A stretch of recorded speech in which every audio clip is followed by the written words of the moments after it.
good morning, everybody, and welcome back to the Miss Fin Show. I am your host, Miss Fins. Thank you very much. Thank you for coming through.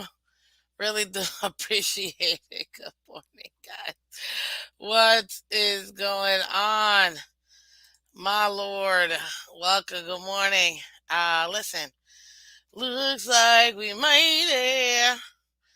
Yeah. This is a product of extreme lack of sleep within 72 hours. So there you go. Uh, good morning, guys. Welcome. Holy smokes. Well, listen, thank you for everybody that stayed, that waited. I appreciate all of you guys. Huge thanks to all of you guys.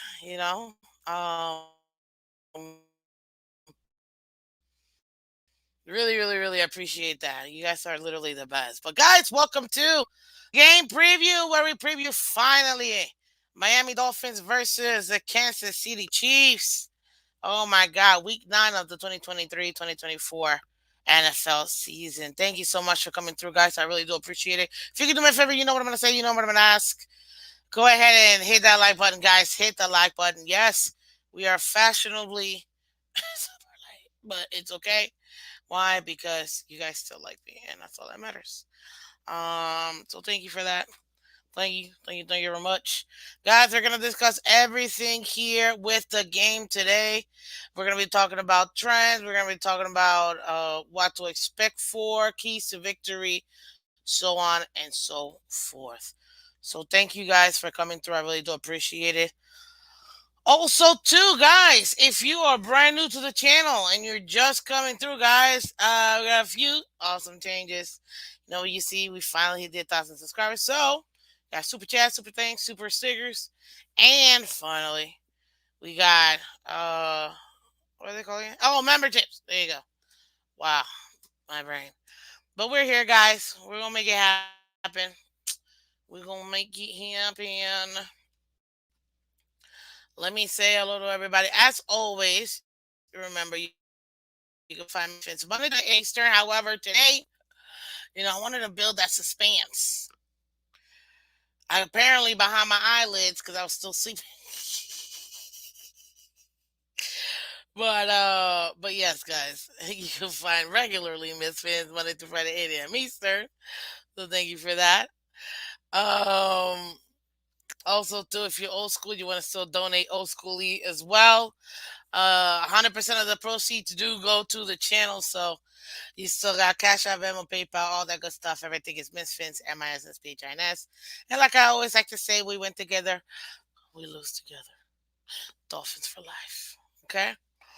So thank you for coming through. Holy smokes, we got a lot of people in the building. You know what? It's so much green. I don't even know what to do no more because all of you guys are members. Uh, oh, thank you very much. Oh man, y'all are the best. You guys are literally the best. So I just had to, remind you guys in case you didn't know. In case you didn't know. In case you didn't know, baby, I'm crazy about you. I would be lying if I said that I could live my life without you, even though don't tell you all the time. You had my heart a long time ago. In case you didn't know. There you go. I also have no voice because I was literally karaokeing till like 4 o'clock in the morning. No no thanks to said individual. You know who you are. So, yeah, no voice, no nothing. But you know what? We're still here. We're still live. So let's go. Let's get it. Ladies and gentlemen, the Miami Dolphins will be traveling. Well, they already traveled to Deutschland. Sprechen Sie Deutsch? I do. They're traveling to Deutschland, aka Germany, or they already did. And we are taking on the Kansas City Chiefs, who right now, what day is today? Friday? Oh, They're literally just got there today. Like literally just got there today. So we will be taking them on. This is a battle for the AFC North. I don't care what anybody tells me. This is a battle for the AFC. Period. But the whole thing. So I'm very, very happy about that. Good morning to. Thank you. Let me just rip off and say hi to you guys. You guys were here patiently waiting. Good morning, Scotty. What are you sexy? Thank you.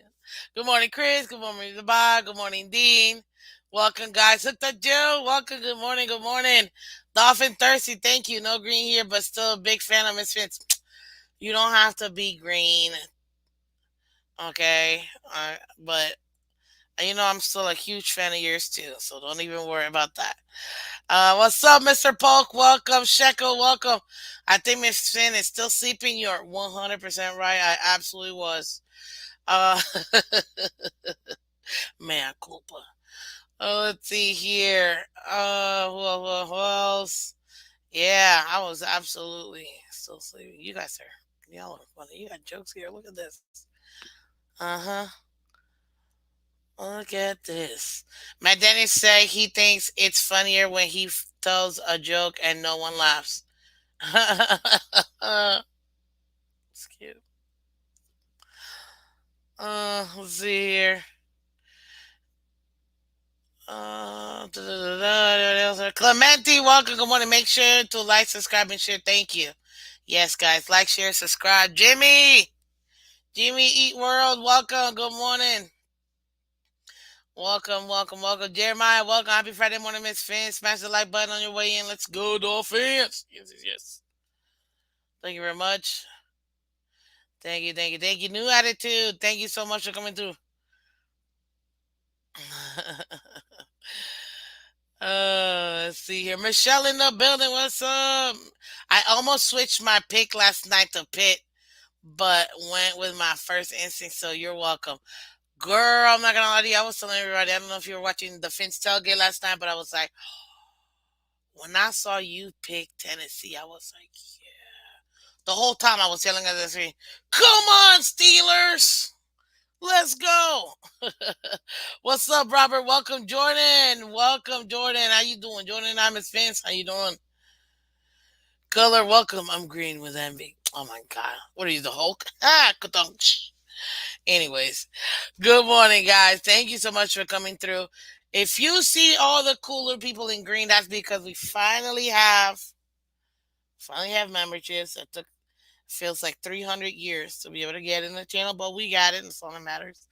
Good morning, Cruz. Welcome.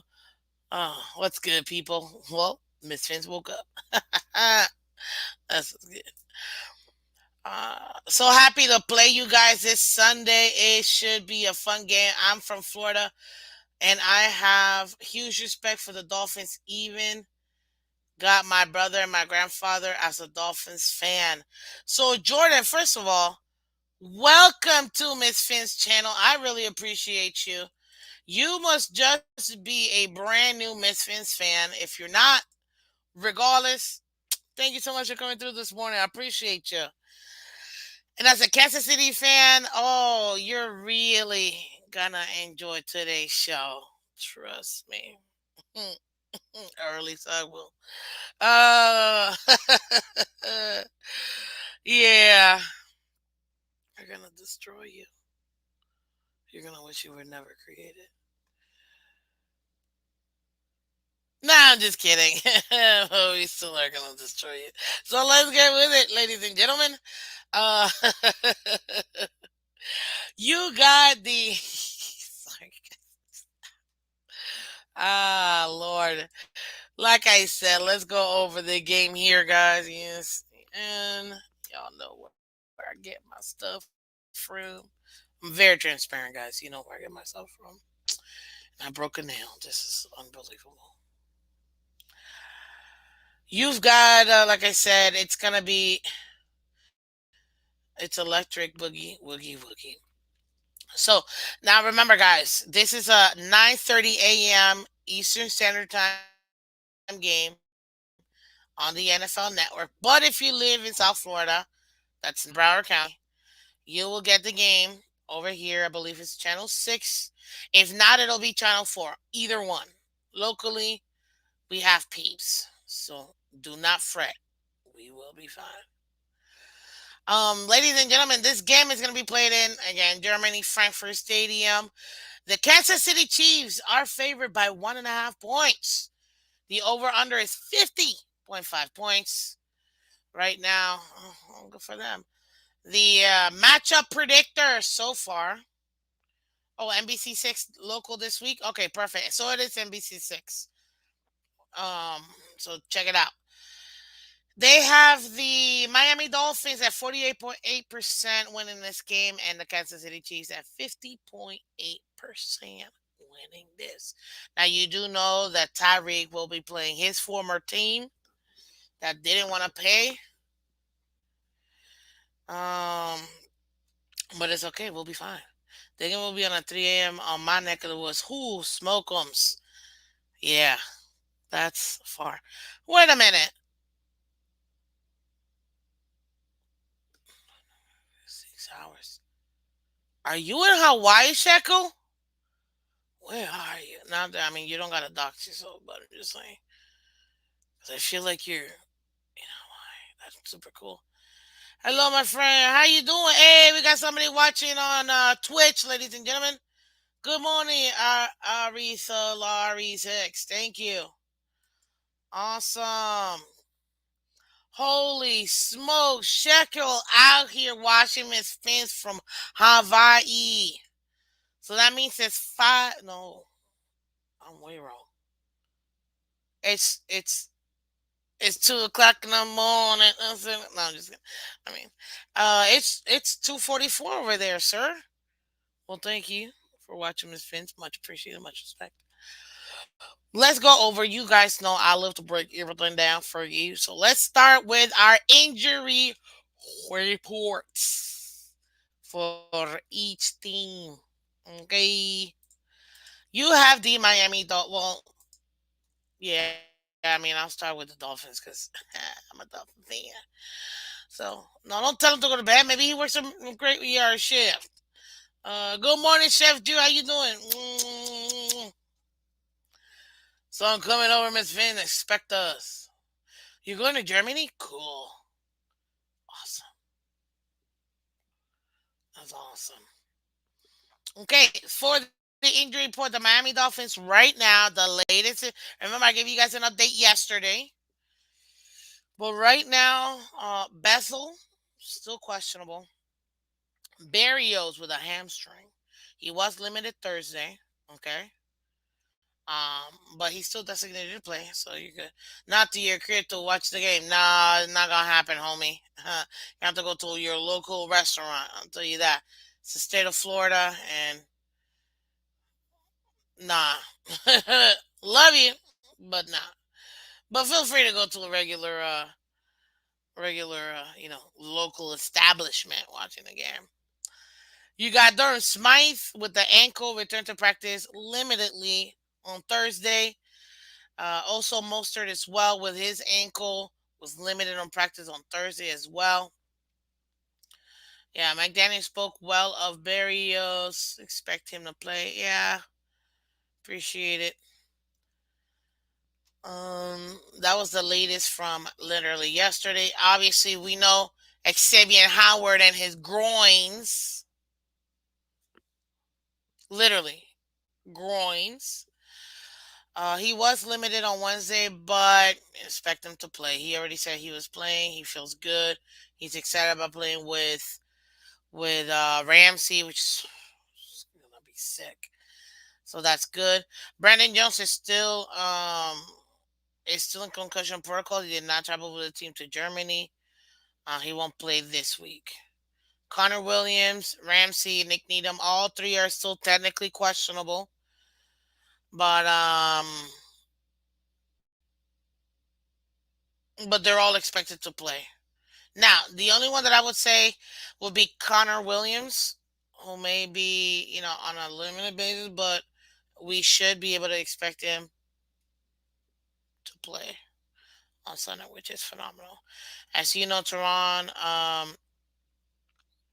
Let's see here. He did travel with the team. He's technically still on IR, but he can't come off IR because of his knee and return to practice on Wednesday to start his 21-day window. Will he play on Sunday? We'll see. Ramsey, Howard, Cole, Holland, Elliott. Can't wait. Who's that? Are we about to have the deadliest secondary in the league? Because you literally just mentioned two All Pros, arguably two more Pro Bowlers, and a all right dude with Elliott. So yeah, Hunt. Robert Hunt. He's still questionable for the. Oh no, that's for the Patriots game. So that was the main thing. Anybody else? She'll be all right. Then you got the Kansas City Chiefs. They also have injuries, so we're gonna talk about them too. You got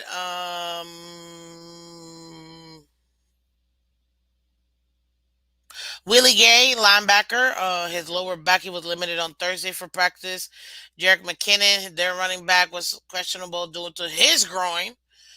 He did return on Thursday limited practice. Clyde's Edward Alaire has been officially ruled out for this Sunday game um, due to an illness. You also had Richie James, their wide receiver, to return from IR on Wednesday. So we'll see due to his knee situation. And then the Chiefs placed Nick Bolton, their linebacker, due to his wrist injury on IR last Saturday. That's their main injuries over here. So statistics for the game, ladies and gentlemen. Let's go ahead and discuss it right now. In the last five outings, ladies and gentlemen, the Chiefs have been 4-1. They beat the Jets, which they should have lost. They beat the Minnesota Vikings, which they yeah, and they also should have lost. They've been playing so garbage. Then they lost to no, they beat Denver 19-8, beat the Chargers 31-17, and then lost to Denver 24-09. First time in like 25 outings that Mahomes has lost to a division rival, which is crazy. Especially the Broncos. The Dolphins have gone 2-3 in the last five, losing to Buffalo, beating the Giants, Carolina, losing to Philly, and beating New England. So it's very, very, very much right now in their own prospective standings for the AFC West. Kansas City is 6-2. Um, in their own division. Behind they got the Chargers, the Raiders, and then the Broncos. Miami Dolphins are also 6-2 on top of their AFC East standing. They got Buffalo.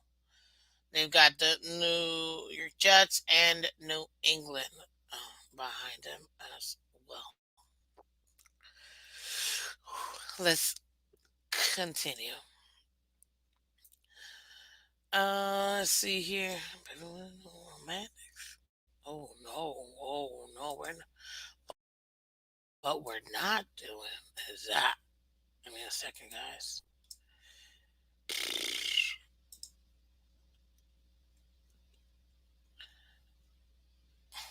Oh, you guys are lame-os. Okay, that's fine. No big deal.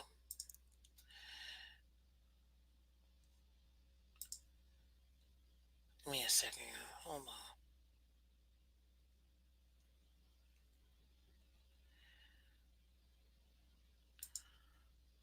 Are you kidding me? What a Dolphins game.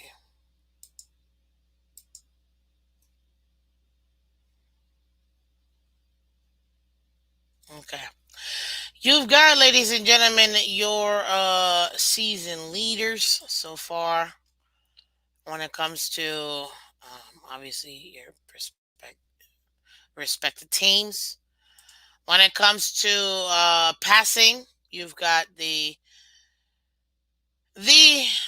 front leading MVP candidate, Mr. Tua Tagovailoa, aka Tua Money Vailoa, Tua whatever you want to put Vailoa in front of it.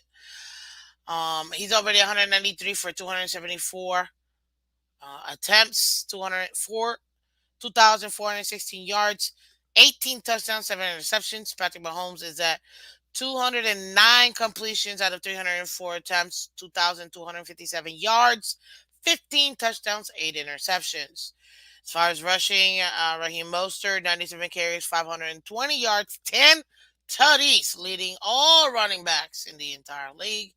You got to say Pacheco for Kansas City, 108 carries, 459 yards with 3 titties. As far as receiving, the number one receiver in the entire league already has over 1,000 yards in only 8 games, ladies and gentlemen, which is a NFL record, by the way. 61 receptions, 1,014 yards, and 8 tutties for Tyreek Hill. And then you have the very, very good looking Mr. Travis Kelsey at 54 receptions, 583 yards, and 4 touchdowns. Tua, oh, that's his full name. Yeah, that's it's a long name. If we were to go to his real, like Tua's real first long, that's a long name, dude. So, but guys, we need 7 more likes to get to 30. Let's go ahead and get them likes up, please, guys. Thank you very much. Appreciate it. Thank you. Let me, sorry, let me. There. I'm back. Well, welcome back, sir.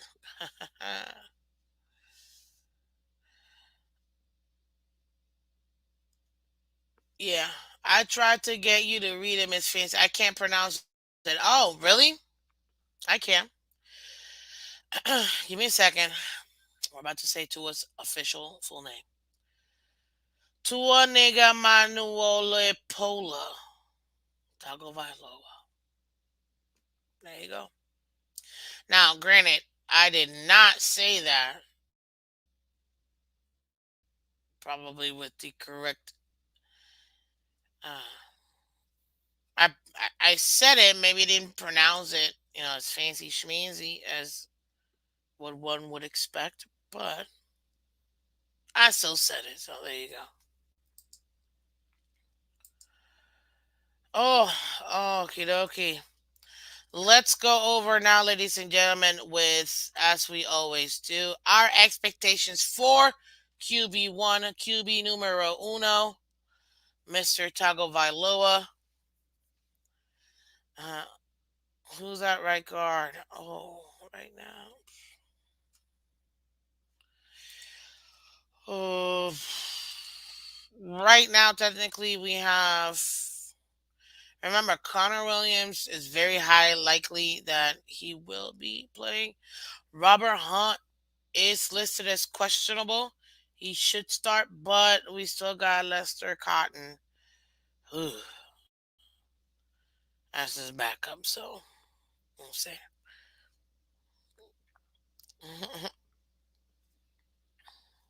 Yeah. Let's see here. Yeah, is it better than this? Yeah.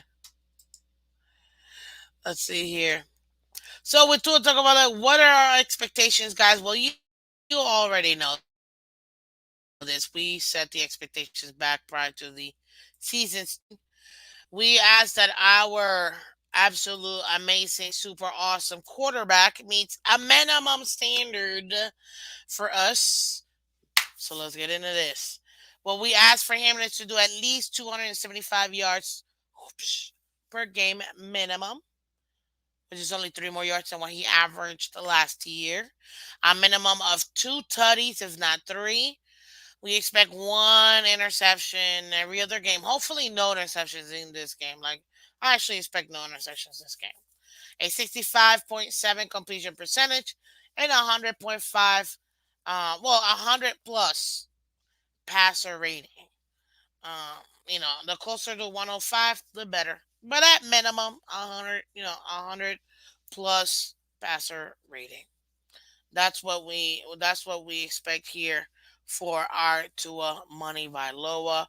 Right now, as you may or may not know, Tua actually has been insane so far this season. He is averaging well over 300 yards per game at 302 yards per game with those 18 tutties that he's got. So if he were to stay north of that, that'll absolutely meet our minimum standard. And that's just what we expect for him as far as statistically speaking. So let's go over granular and really kind of get into what we want from our starting quarterback. So, ladies and gentlemen, from Tua, what we need from him is just a couple of things. I'm gonna break it down three simple things.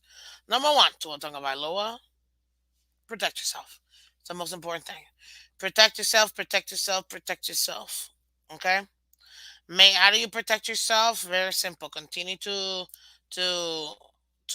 release the balls as fast as you're releasing the ball. You know what I mean? Work with your O line. One thing that I could say with a lot of joy is that Tua every year has progressed in his ability to, what do you call it, to navigate that O line, the transformer O line. So continue to do that, Tua, and continue to let go of the ball fairly quickly. Other thing to talk about, Law, I expect you to take over this game, man. I really expect him to take over this game. And holy smokums. 1 second, guys. Maybe I think is it. Yes, yes, yes. Shout out to Greg Neal.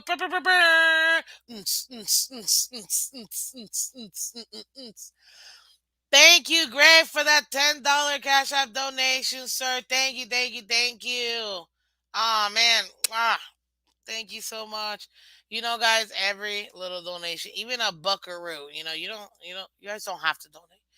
All I ask is that you like, share, and subscribe, guys. But when, some of you guys that can do it, do it.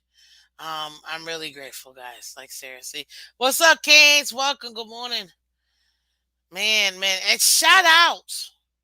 Shout out to the very special people. Yeah, we're giving you a little break while we continue. We finish out with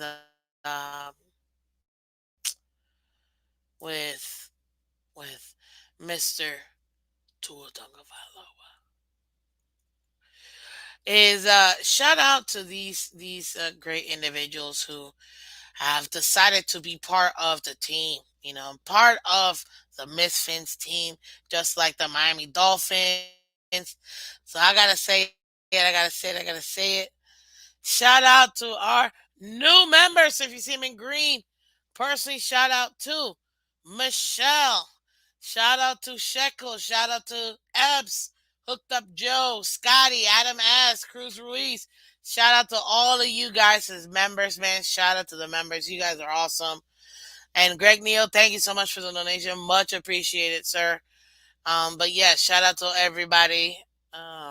You guys are the best, literally. Thank you, thank you, thank you. But I have to say that, I have to say hello and thank you very much. Back to two. As far as the rest is concerned, I need you to take over this game to talk about law. You know, I'm green. Yes, you are, sir. You are one. You've made it to the top 10. We got 3 more spots left for the top 10, or the first 10 members of the Misfits channel. So thank you very much, man. You're funny. But let me get it here real quick. So I heard my dad said that we are switching out Robs and Jones will be left guard. Well, I wouldn't be surprised if we did. Remember, this is Transformer League, so. Now, with Total Valo, I need you to take over the game, sir. Take what the defense gives you. Take what the defense gives you. So, number one, protect yourself. Number two, take what the defense gives you. Let's be methodical. If they want to go ahead and play press, don't worry. No worries. You take care of them and take them over the top. I'm not green, but I'm not mean. I'm still thinking about Miss Fins. Of course. Of course. Come on. You know I love you, man. It's no if, ands, or buts, or grums, or anything. It's nothing but love, Dolphin Thirsty. Trust me. And guys, if you haven't done so already, go ahead and check him out. Dolphin Thirsty's got great content over there. Usually you can find him at 10 a.m. Weekdays. So definitely go ahead. And also over there at Phins Sports Network. So there you go. Check him out. Morning. Hey, we got a super chat. Welcome, Shekel. Super Bowl is ours. Yes, yes, yes, it is. Thank you so much, Shekel, for that $2 donation, man. You guys showing the love, man. You guys are the best. I appreciate it. Again, you don't have to, but I really want like, share, subscribe. Let's get to 2,000 yards now, guys, and we can do it together. Okay, morning, Ryan. Welcome. Did you watch McDaniel press conference? If it was this morning, dude, I barely made it to the show. Shoot, I was way late. Yeah, I was super late. Like, I'm not gonna lie, but still, it's okay. So you got it. Number one, Tua Tagovailoa, protect yourself. Number two, take what the defense gives you. Number three, protect the ball. Let's be smart. You heard me. Let's be smart with the ball, ladies and gentlemen. We need Tua to be methodical. We need Tua to protect that ball. Oh, Miss Fins, Daniel kind of covered the must win thing. He did? What did he say? Oh, y'all better put it up there. Ooh. If he did, that means that you guys do realize what happened. That means that the narrative that means that we made it across the pond, guys. My narrative from Wednesday made it to the Dolphins. Oh, why? To Germany. Oh my God. It's, it's beautiful. When you. I love it. I love it.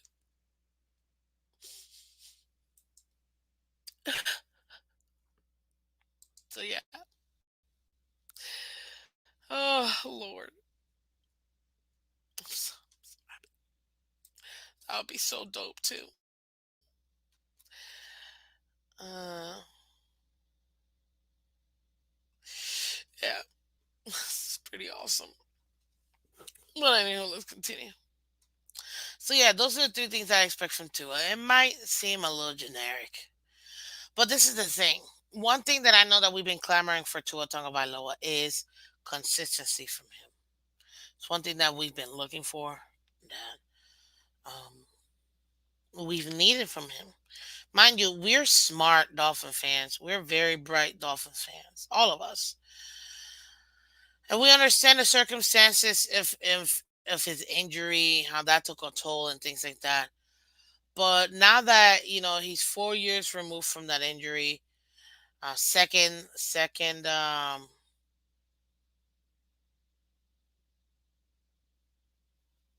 what do you call it? Second year in the same offense. You can absolutely,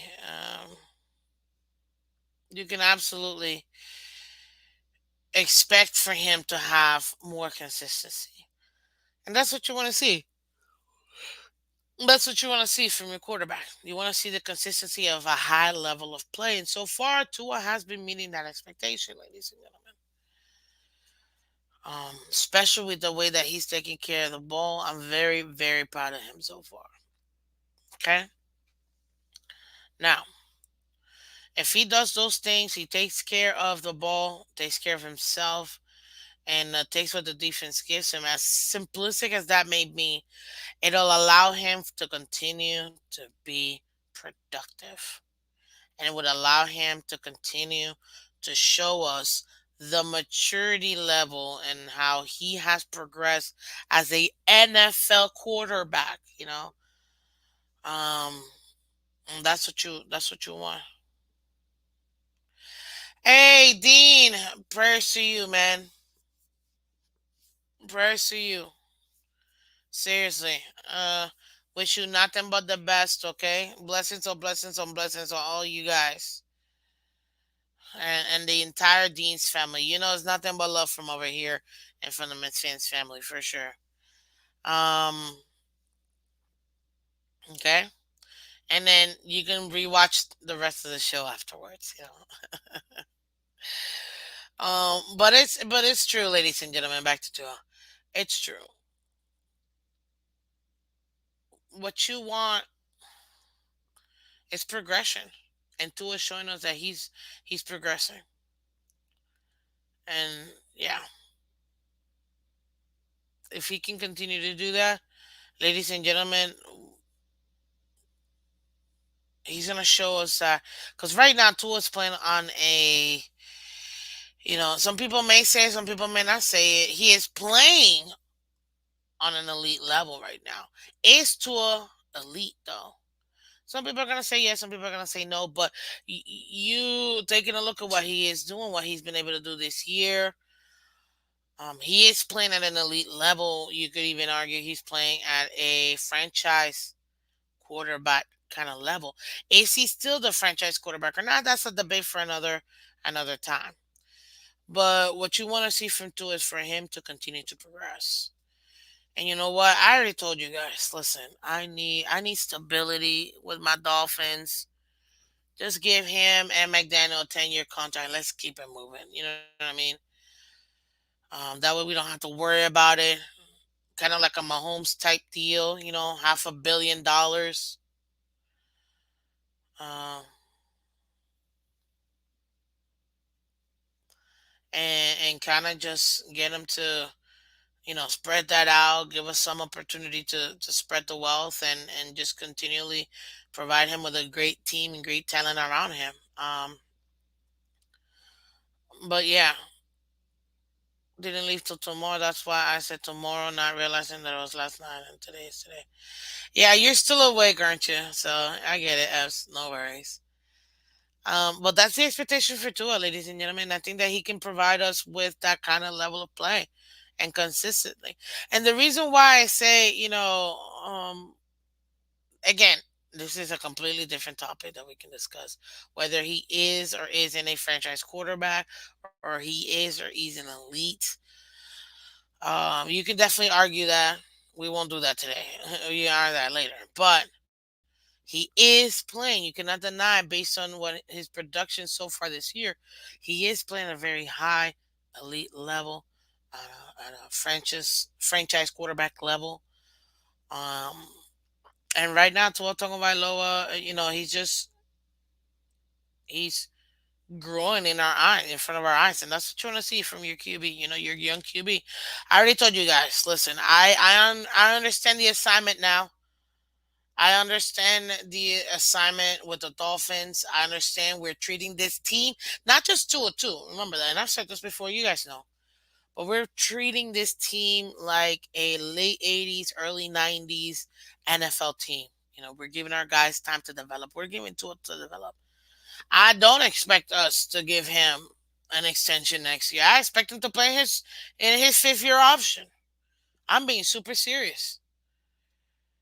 Um, and that may be crazy to some people, but I'm gonna be honest with you. I get it. We're not jumping the gun. We're taking our time fully, not because we don't believe. It's because we do believe in the talent we have in the team and the talent we have in our young quarterback. That we want him to continue to progress. Listen to me. Listen to me, ladies and gentlemen. I already said this. Give this man $300 million contract. I don't care. And give him. I'll give him 100 of those million, a fully guaranteed too. You see, I can dish out the money because although it is partly our money too, but I expect him to play within his 5th year option to be able to continue to add, talent around him and give us two solid shots at the Super Bowl this year and next year. because we know there's gonna be some. You won't be able to pay everybody, but there are gonna be some players that may not be here. Over that, but that's okay. That's a story for another time. What I'm trying to say is that so far from what Tua's giving us, and the way that this team is taking the whole team into consideration, I think we're good, guys. So that's my expectations for Tua. Now let's go over the coaches' expectations, ladies and gentlemen. And I say coaches because you have McDaniel, you have Vic Fangio, you know. So you wanna expect, you wanna see what do you expect from the team, what do you expect from your coaches. Now,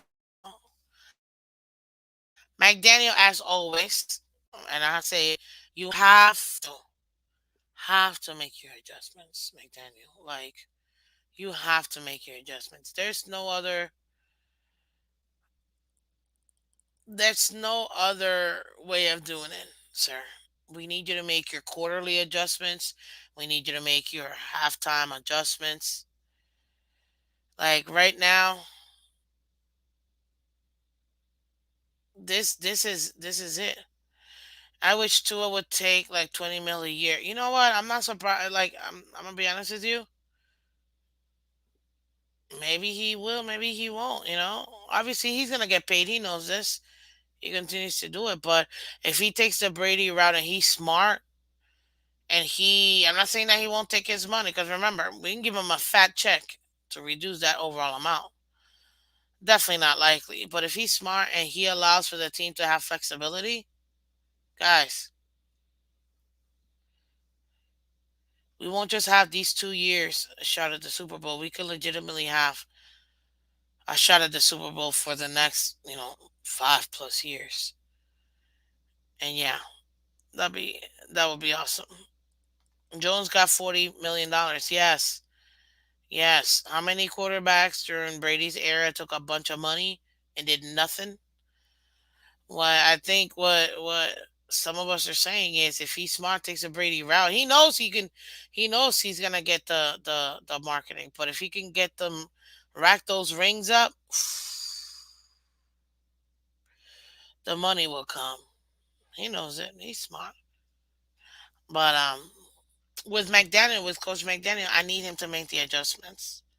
You know, very smart. I'm very smart. Like, I'm very proud of the team, and I'm very proud of us be smart. After last week's game, we got we got we got on a plane and went to, not right after, but you know what I mean. The next day, we got out of there and we went to Frankfurt. We were like, nah, we're gonna be over there. We're gonna get ready. We're gonna make it happen. So very smart on the Dolphins to be there already, to allow themselves to get adjusted to the time difference, allow themselves to acclimate, to be honest with you, even the weather, because it's actually pretty cold over there right now. It's pretty fairly cold. And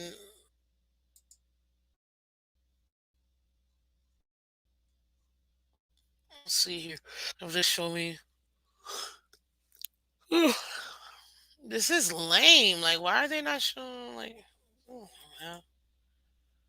Well, they suck today. Sorry. But yeah, for some reason they're just not showing it today. So whatever. Yeah, I guess because it's over there overseas. But yeah, if McDaniel can do so congratulations. You already were smart by getting the team out there as early as possible. Make your adjustments, coach. And also, too, my other thing, too, let Tua cook. If Tua's feeling himself, if he's destroying them already, let him cook. Okay. And lastly, we need to establish the run and establish it early. Okay. Establish the run and establish it early. What do you mean, Miss Phins? I mean, I don't think I said anything out of the ordinary. establish the run, establish it early. Okay. Um, was thinking the rain could be an issue, but not with a closed roof. Actually, with that particular stadium, they're actually like kind of like our stadium, half closed, half open. So yeah, it'll be very very interesting with that one. But um, what was I gonna say? Yeah, they don't got the weather on this one, but yeah, I saw fully closed retractable roof. If they have the retractable roof, because I tried to look it up, but I only saw pictures with it open. So hey, if it closes completely, it's even better. But still, you still want to get adjusted to the weather regardless. Um, that's pretty much it. Establish the run. Don't run away from the run. Because now, don't get it twisted, ladies and gentlemen. Kansas City actually has a pretty decent defense. Okay. Um, a pretty decent defense. So they're not gonna make it super easy and just have us moonwalk into the end zone. But we have enough that we can definitely make it out. Now, one thing that I fully expect my team to do is to what's up, X? Welcome. Good morning. I expect my team to take advantage of every drive that we have. Guys, if we can get it out on front and we can um, put up points early in the game within us first three drives and get scores on them, it puts us in a much better position and allow for our defense to hunker down. We should be good because right now they it's Kelsey and Pacheco. That's who he have. Kelsey and Pacheco. Which shout out to Pacheco. I mean, dude, literally nowhere. I was like, who's this guy? Like, who is this dude? But he came. He's been killing it for. I mean, he's been killing it for my fantasy, so I'm happy. But yeah, that's who they have. That's who they have. Pacheco, Kelsey. But we really know it's Kelsey. And yeah, and then I'm gonna talk about defense right now. But at least for the offense, that's what I want to establish the run early and stick with the run, stick with the run, stick with the run. Allow Tua to cook. If he's feeling himself, if he's seeing it, let him cook, and then make the adjustments. This may seem very very simple, guys, but look, you could have said the same thing about Josh McDaniels from the Raiders. So it may seem like something simple, but you know, you still gotta make it happen. And I have high expectations for my young head coach. You know what I mean? So yeah, this is what I'm talking about.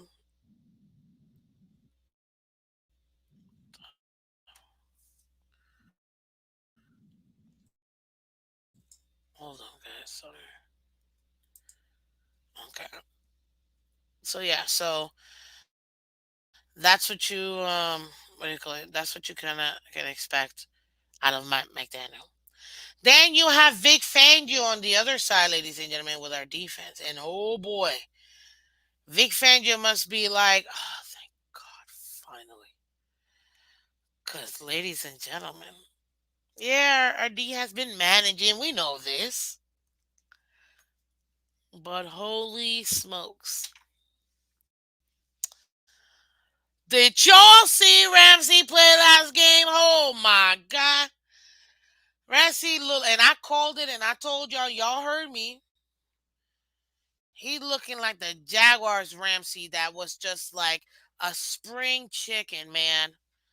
This man looked like he is the second coming of Ramsey. I'm not even talking about Super Bowl Ramsey. I'm talking about the Jalen Ramsey that got him to that giant contract, guys. We've got a good one. People say that we didn't really. Oh, we made no trades. Well, they're right because we tend. I mean, I guess Claypool would be the only one for that six rounder. But ladies and gentlemen, sorry, give me a second here. Besides Claypool, getting back Ramsey, it's like we just traded for him.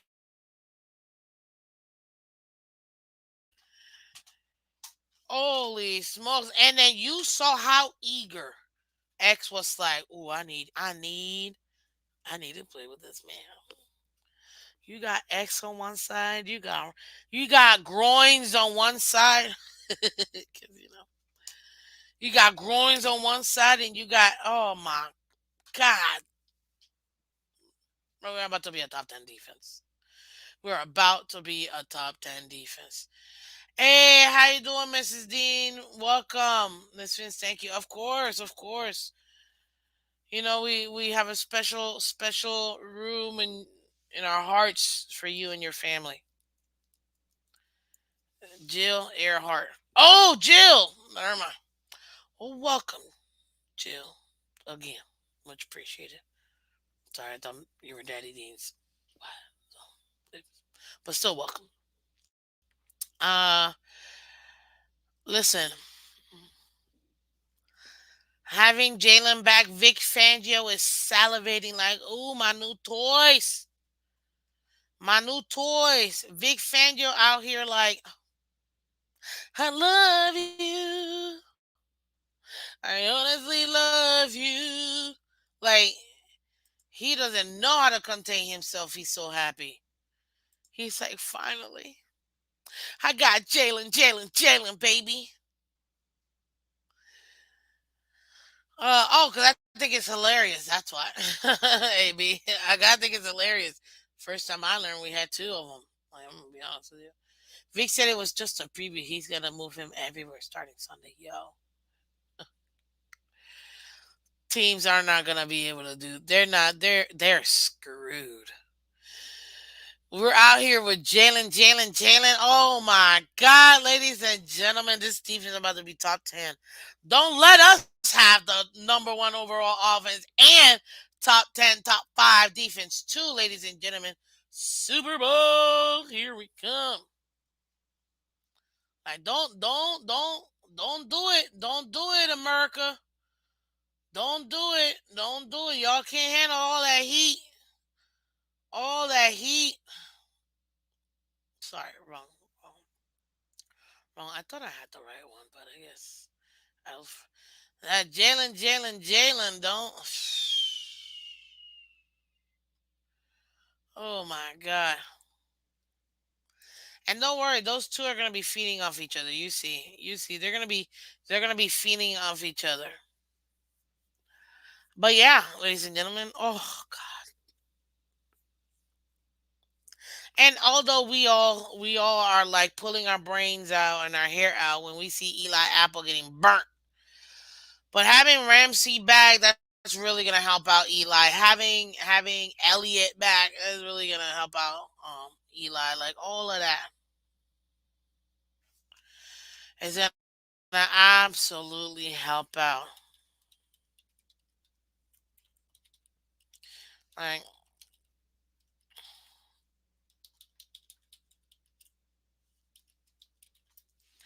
all of that's gonna help out so far.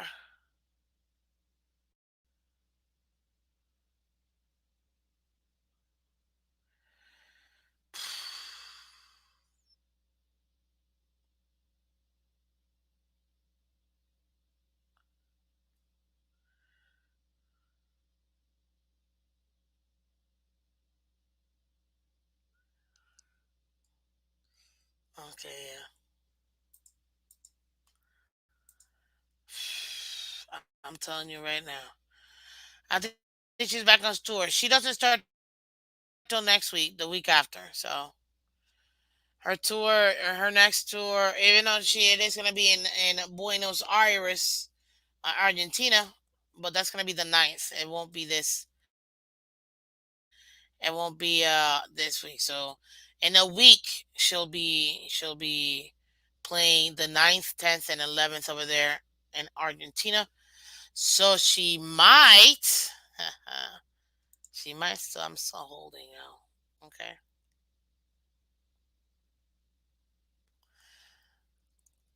Was there a show taking place? There's a lot of couples that have an opportunity to hang out again.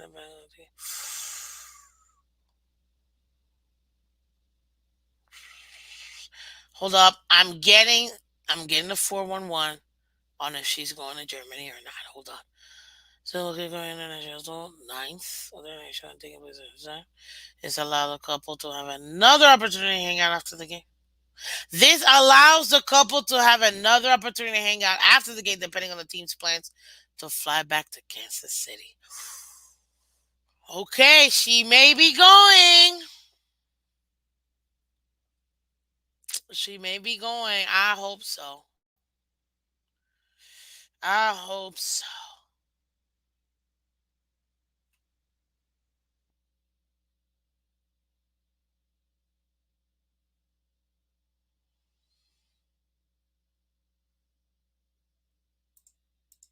I hope so. That's all I gotta say.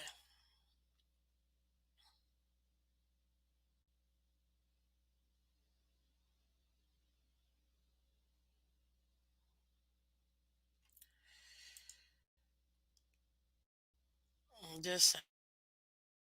I hope so.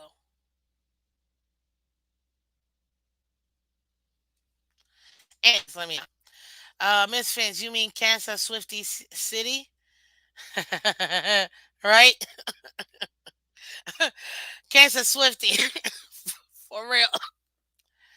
Miss Fins is a full blown Swifty. Oh, y'all don't even know. I hope you. Oh, okay. Color, you're a hater. I mean, I don't mind him fumbling during the game. I'm trying to win. I'm a Dolphin fan. Don't get it twisted. But still, you know. Let me. Okay, should I? Okay, I'm gonna show y'all something. Give me a second, guys.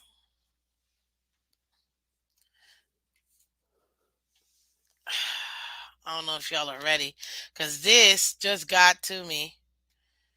There you go. Oh, my expectations for Vic Fangio, dude. Like, do your job. Do your job. Let's hunker down.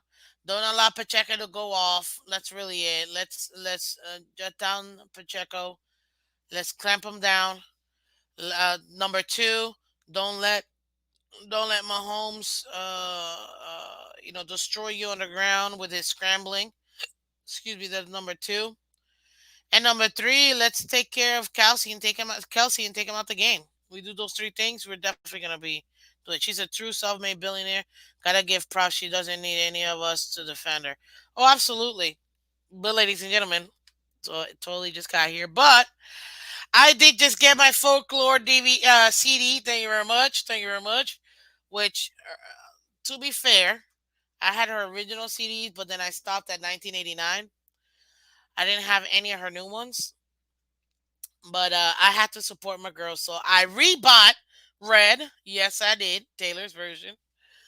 I also because now the only reason why I did it is because Red in 1989 are my favorite CDs, which is why I rebought those two, just those two. And then I got Folklore, which is one of her newer ones, which I never had. And then obviously I had to buy Lover, like Volume One, though. Yes. So I am absolutely a Swifty, as you guys can see. And the only two CDs that I rebought, which will probably be the only two that I'll buy. Okay, I'm lying. When Reputation comes out, I'm definitely rebuying that one. Big reputations. Big reputations. Ooh, you and me, we got big reputations. But yeah, so now you guys see my Swifties Phantom. So I got those two. I got two new ones which I never had. And then I had to get 1989 is literally my favorite, and then Red and Reputation will be the last one I'll get from her, re stuff. But there you go. White Horse, you belong with me, Tim McGraw. Oh, dude, you are right here in my heart. Delicate, love that song. Absolutely love that song. Obviously, Blank Space. I mean, come on, it's not even like I'm telling you. Yeah, I live in a summer song. Like a lot of people say, "Oh, she's just." I'm like, to be honest with you guys, it's just wholesome music. Who doesn't talk about their exes? Oh my God, back to December, oh, dude. People still buy music. Everything is free on the internet. Don't get me wrong. I know I can put on YouTube and listen to it, but I like to support my artists. I buy freaking jerseys for the Dolphins and hats and all this stuff. And you know what? I can literally say I grew up with Taylor Swift. So her, obviously Britney. Like, don't get me started. Like her, Katy Perry. You know what I mean? It's just good music. Like I'm gonna be 1,000% honest with you. I'd rather listen to that than some of this garbage rap music that ain't even rap. All this oh God, I can't. Don't get me started, guys. I mean, no offense to anybody, but no, I'll take my pop over the garbage they're playing nowadays in the radio. That's why I don't even listen to the radio. Well, oh God, don't even get me started, abs. It's garbage. So yeah. So there you go. Anyways, moving on. In case you guys were wondering, what to watch out for, guys? What matchups to watch out for? This is gonna be a fun game. Man, this is gonna be a fun, fun, fun game. You're gonna see a lot of a couple of big matchups together. Now, having Ramsey out there, especially in the defense, holy smokes! I mean, I wouldn't be surprised if they blanket him and then maybe have oh, Bone Thugs and Harmony, man. Awesome, awesome. Yeah. Barrios versus Harmon in return game. Oh, that would be pretty cool, actually. Color, that's a good one. Another one we gotta watch out for is I expect, honestly, a little underrated, but I expect Nick Needham to have a pretty good game this game. I really do. I really do, um, especially with what obviously we need him in that opposition. I think Nick Needham, if we do end up, which I think he is playing, because he's been back, I think he's gonna have a good game.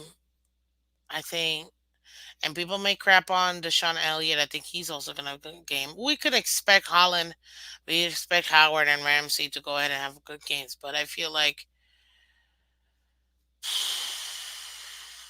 I think Nick Needham. I think he's gonna have a good game.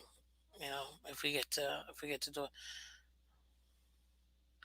My first cousin dances for Katy Perry, dude. Greg, that's super awesome.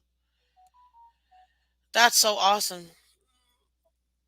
That is. I love Katy Perry. I like oldie country, everything else rock and roll. Oh my god. Don't get me started. Like last night, I literally like was up till like almost 4 o'clock in the morning, just listening to music and like belting it out with a friend. And oh my gosh, it was awesome. But yeah, talk about country.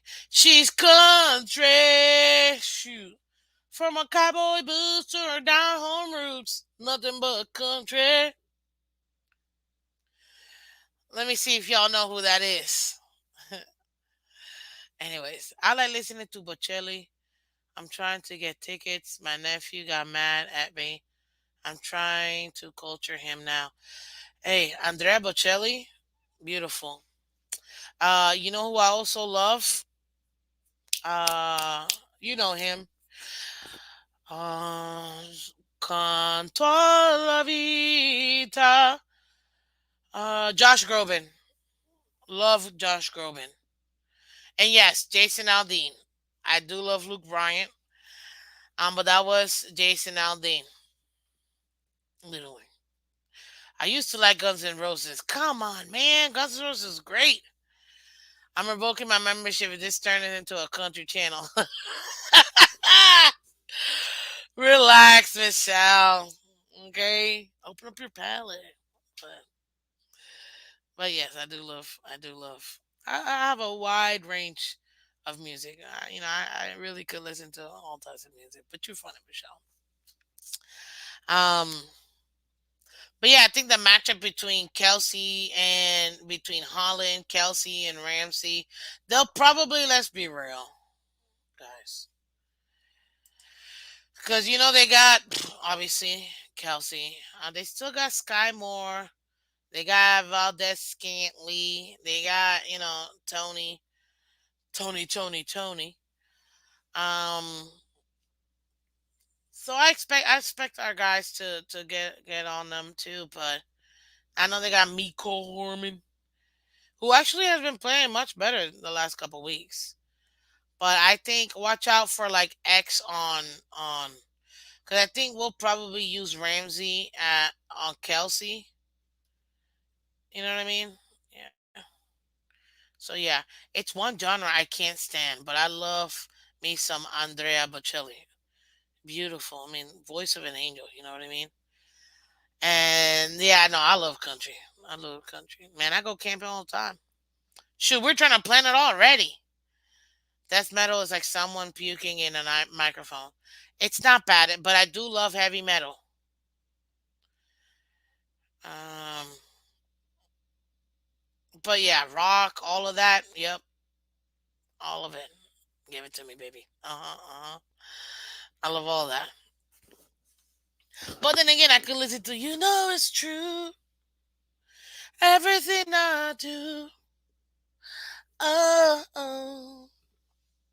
I do it for you. Oh, dum, dum, dum. Meow. Meow, doo, doo, doo, doo, ding, ding, ding. And see it all. You know what I mean? So, like, it just depends. It depends on what I'm feeling like. So, and So yeah, and then if I'm gonna listen to like rap and whatever, I prefer listening to old school. First up in the West Side, and you see how much you claim to be up, but I like I can't, like I gotta bleep myself because it's you know can't really say all of it. So, but but yeah, it's still there. You go, exactly. You already know. You already know. Um. But yeah, that's just the classics. But then, um, I can do musicals too. Give me Grease Lightning. What's up, New Finland? Welcome. You know what? That's probably gotta be one of my funnest, and favorite emoticons. The little eyeballs, like, because you're like creeping. But yeah, okay, football. Miami, 38, Kansas City. We're gonna get to that right now, guys. Give me your score prediction. Give me your score prediction. Okay. Oh, keys to victory. Wait, before I get to that, because I have to break down my keys to victory. I kind of already went through them when I went through my stuff, but I'm gonna give you three quick keys to victory. Establish the run early, okay, because that's gonna open up the passing game too, and do not deviate from it. We do more than Kelsey because Kelsey's gonna eat no matter what. It's gonna be tough. You're not shutting him down, but you can slow him down. Let's focus on shutting down Pacheco. If we can take out Pacheco and slow down Kelsey, I think that really will hinder them. And then last but not least, excuse me, um, for our offense, let Tua cook, man. Let Tua cook. I'm telling you right now. Let Tua cook. This man knows what he's doing. He's finally owning it up to the season and all that. Let him cook. So right now we got color calm says Miami 56, Kansas Swifties 24. You got Epps in the building. What up, Epps? 41-28. I don't know who's going to win, apparently. Hooked Up Joe says 31-24. I also do not know who's going to win. I mean, I can assume, obviously, but yeah. I was thinking 38-28, but I'm going to give Kansas City a field goal. So I'm officially locking it in at 38-31 Miami. Thank you, Scotty. Much appreciated. We can assume we know. Yeah, Joe, I know. Everybody's choosing the Dolphins. Look, okay. It's gonna be the Dolphins, guys. Let me put it to you this way too. Let me talk to you. Miami, obviously, of course, I know, but I gotta josh with you guys too. Jeez, what up, word of mouth? How you doing, buddy? Welcome back to the channel, man. 45-44 Dolphins to a late TD to Tyreek. Yo, let Tyreek have a walk off freaking touchdown. Man, that dude's he gonna gladly take that $20,000 fine and piece everybody off.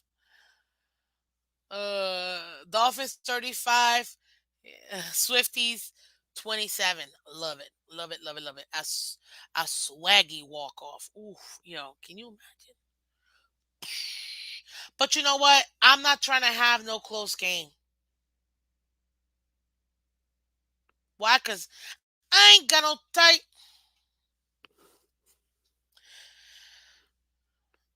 Well, I was gonna say something else, but I was gonna actually freestyle, but I won't. I won't. Wrong, guys, I'm running on like low fuel, but doesn't matter. Can you tell? Yeah. 48 hours, Miss Phins, till we stomp Kansas City 35-21. Let's go, Kevin. Let's go, Kevin. Heel two tutties. Oh, don't be surprised. It could be flipped. Guys, we need two more likes to get to 30. Guys, help me out here. Hit that like button, guys. Come on, hit that like button for me. I know sometimes we forget. We get so excited. We get into this, but I need the likes so that the audience knows. Couldn't check it out. But it could be this: Tyree goes for 40 yards, or Tyree goes for 200. Ain't no in between in this game. I'm telling you right now, they will have to shut. They will have to cut this man's knees off and get no yards and get destroyed by everybody else, or this man's going for 200. Hill over under 127. Which you taking? Oof. He's gonna be the highlight, and they actually have a decent defense, yo. They have a defense, but I gotta take the over. I gotta take the over. Like, we're gonna make. Mike McDaniel. He's gonna make an emphasis to make sure we put Tyreek in the best position. We're gonna destroy this team. And watch out to buddy, the Kansas City fan that was earlier here. Sorry, my man, forgot your name. But listen, it's gonna be a lot of fun playing versus the Chiefs because one thing we have to do, we gotta beat them by like 2, 3 scores, guys. There is no last minute BS. No, no, no, no, no, no, no, no, no. You went without you. We cannot allow the refs to take over this game. So we have, and I mean have, to win this game by minimum 2 scores. And I don't even mean like, I'm talking 2 touchdowns. You know what I mean? Like, we have to win this game by a minimum of 2 touchdowns.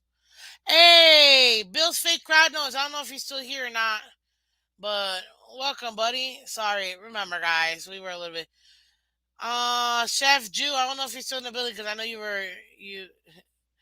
you're working and stuff, but yeah, appreciate you, man. Appreciate you.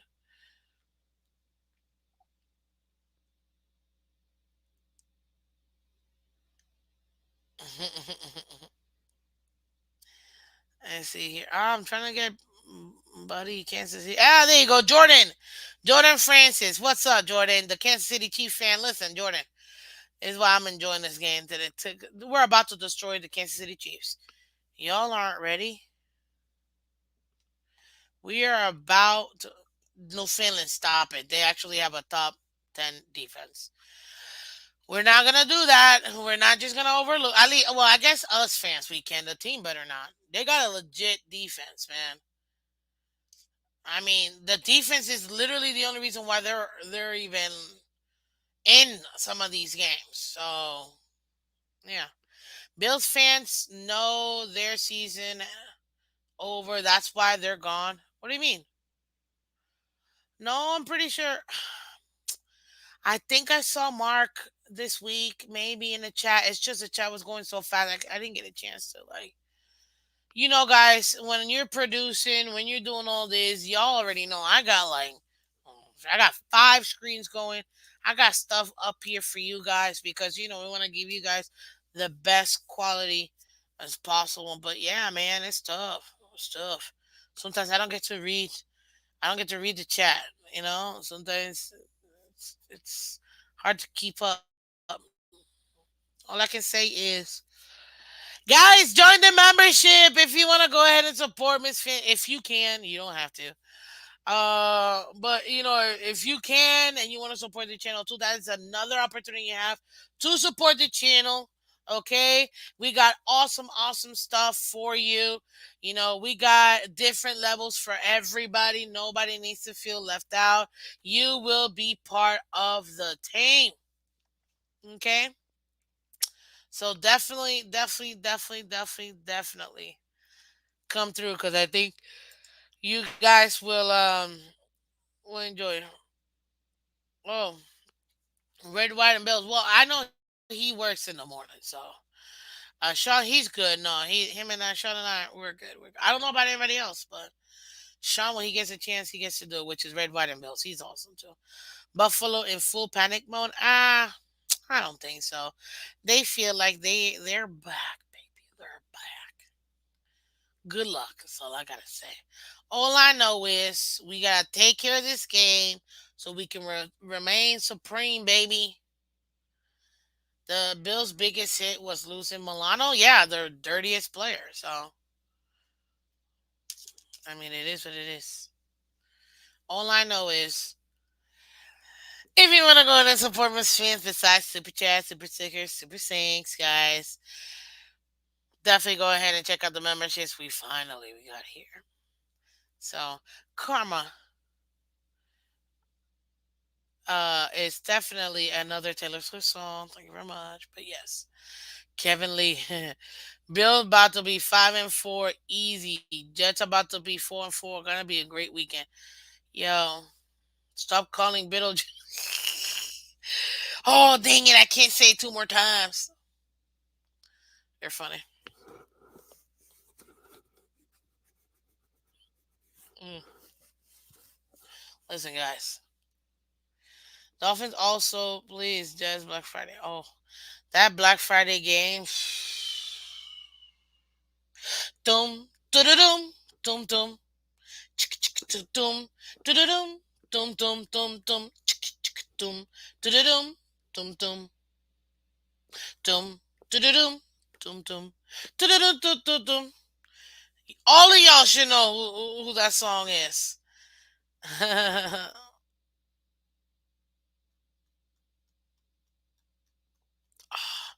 Dude, Scotty, that's a tough question, man. That's a tough question, dude. Better Keaton Carrington, Beetlejuice or Batman? That's a tough one for me. Look, y'all know I'm a movie buff. Y'all know. Uh, thank you, yo. Michelle got it. Bills. Can you pay my bills? Can you pay my telephone bill? Can you pay my telephone bill? Then baby. I know. I can't say it one more time. I don't think you do. So me and you are through. Yeah, that's why I did. Ah, Michelle. We're here. Oh yeah. Well, listen.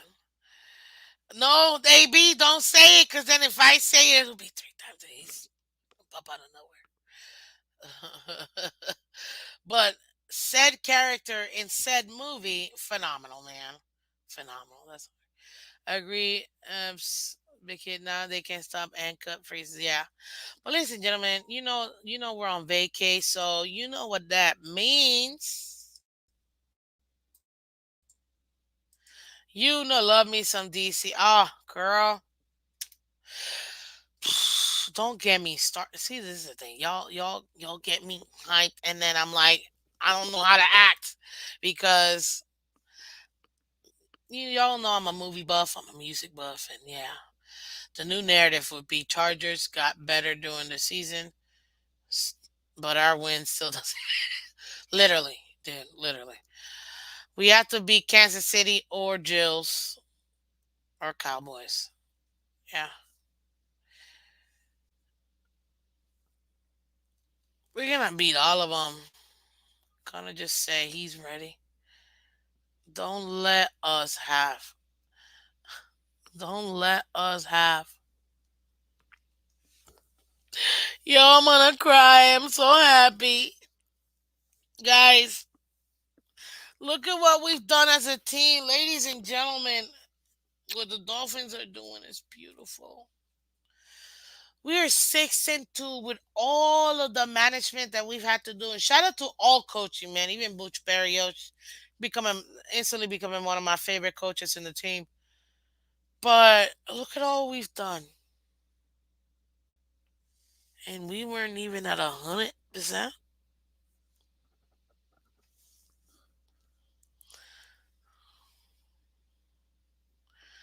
Bro, this team, they ain't ready. What's up?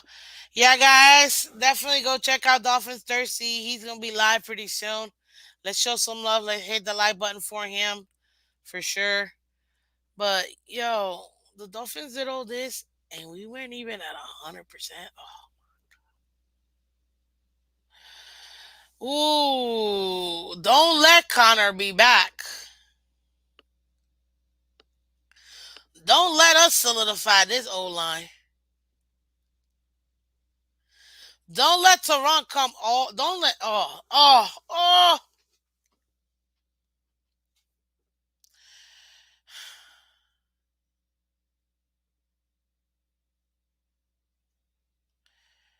Yo,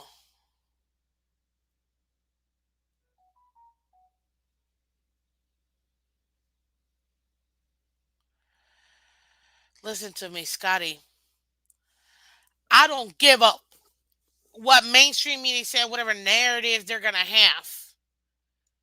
If we win the Super Bowl, they can have all their narratives they want. Take them. I don't care. I don't care. My team won a Super Bowl.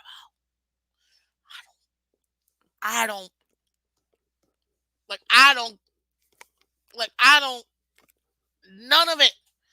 Narrative. You're a little hard at. I don't care. All I know is. All I know is my team won the Super Bowl. All I do is win, no matter what. I got Super Bowl on my mind. I could never give it up.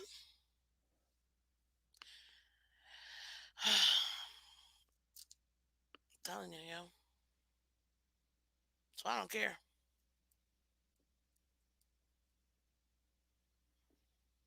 I don't care. I don't care. I swear. Yeah, ladies, I dropped the yard. If I dropped the yard, I dropped the yard, the stream yard link. If y'all want to come up here, I'm gonna open it up a little bit for you guys for a little bit. Cause you know what Miss Finn's gonna do after this? Knock out and go back. But but yeah, we got Mr. L Color Coms. How you doing, buddy? That's right. I'm going to take over your stream, Miss Phins. How do you? Thank you so much, Color, for coming through. Much appreciated. As always, look, a real fan of the show. Uh, sorry. Good one. So you're learning the game. Hey, You I had to. Actually, what I really did it. Well, besides that, for comedic effect, I wanted to put our names up, so I was like, "Well, let me put them back, and then I'll bring them back up." But go ahead, give your little takeover, spiel. Let's go. was actually gonna DM you on Twitter and ask you to anyway, but because man, I was just like going over some stuff, thinking about this beating good and bad teams narrative that just continues, and it's just like so. I don't know. It's just so What's up, obtuse. Von Joe? Good Ob- morning, sir. Obtuse Oh, is the word I would use. The whole discussion about beating good teams and bad teams and all that stuff, it's completely obtuse. um, honestly, I already kind of killed that. It's just really annoying that the other teams that are considered top teams in the league, they'll play and win versus the teams they're supposed to beat Well, and lose to those same teams. here's the thing, Miss And Vince. I was no, starting to, they haven't I'm beat start. nobody. Like, Well, part of looking at the matchup this week and what we've done already and this and that and the other, hmm and it occurred to me that maybe we just match up well with the AFC West. I mean, look, we had we opened the season against the Chargers in their house, and first time with the new schemed defense and all that, so we had a debacle on defense, obviously. We still found a way to win the game. And and then obviously we know what happened with the Broncos. And then of course the Broncos play the Chiefs tough, you know what I mean? Actually beat them. hmm And I'm just thinking maybe we just match up well with the AFC West teams, and maybe it's inevitable for us to have a decent outcome even against their top team. Because yeah, when I think about that Chargers question of, you know, when people say, "Oh, you haven't beaten anybody with a winning record, or you haven't beaten any good teams," it's like, well, first of all, the Chargers are a good team. they are a good team. They haven't had a successful season so far. They've had a disappointing season, but they're a good team. Okay, hmm so that's when it shifts to, when they do the whole Mott and Bailey thing, where it's like, okay, now we're arguing about, okay, well, it was a team with a winning record. Okay, that's fine. So let's look at that, right? That's what I thought to do. And I'm looking here at the Oh, standings. your biggest fan, Color. Vincent says hello, Color. Hello, Vinsanity. Good morning. Good morning. So I'm looking here at the standings, and the hmm Chargers are 3-4. And I'm thinking, okay, well, first of all, I asked the question in chat: what if the Chargers win two straight right now? hmm Does that, without us doing anything, does that change the narrative that we can't beat a good team? If we were not Well, named the Miami Dolphins, then yes. But right, because, right. I Well, here's mean, the to thing. Scotty's Well, here's point, the thing. Well, here's the yeah, thing. It's speaking of what defines it, what constitutes a good team, right? Or a whatever. Okay. The Chargers are currently 3-4 with 10 games to play. Okay. And they have to play the Raiders again, the Broncos again. You know what I mean? true, The dregs of their division. In other words, their division record is one and true, one, so they've only played two division games. And true. I'm thinking, okay, the Chiefs are 6-2. If we beat the Chiefs this week, right? hmm First of all, we'll have that feather in our cap. But Which I can't wait. But continue. that'll drop them to 6-3. And all of a sudden, the Chargers are only one game behind them. And we would have effectively beaten the number one and the number two team of that division. You're not lying, and don't let them So win that so game. Yeah, so why they are were we Chargers. looking I at mean, this game coming up as any different than, let's say, the Chargers game? Because if the Chargers see themselves as competitive with Kansas City, which record wise they're just as competitive with Kansas City, arguably, than the Bills are with us right now, record wise. true, true. Especially if we beat Kansas City, and all of a sudden you're looking at the Chargers. All they have to do is win two straight, and they're an above 500 team that's second in their division. All of a sudden, You're not so wrong. how does that actually, like? Why would the narrative have to change when we've already beaten the Chargers on a Cause day when they our really on a don't day like when us. our They don't like on a us. day when our defense was at the worst it's been the entire season? They don't like us. That's why, color. I will tell you this. To your point, let me drive your point home. The Vikings did it with us last year, and everybody in the AFC East.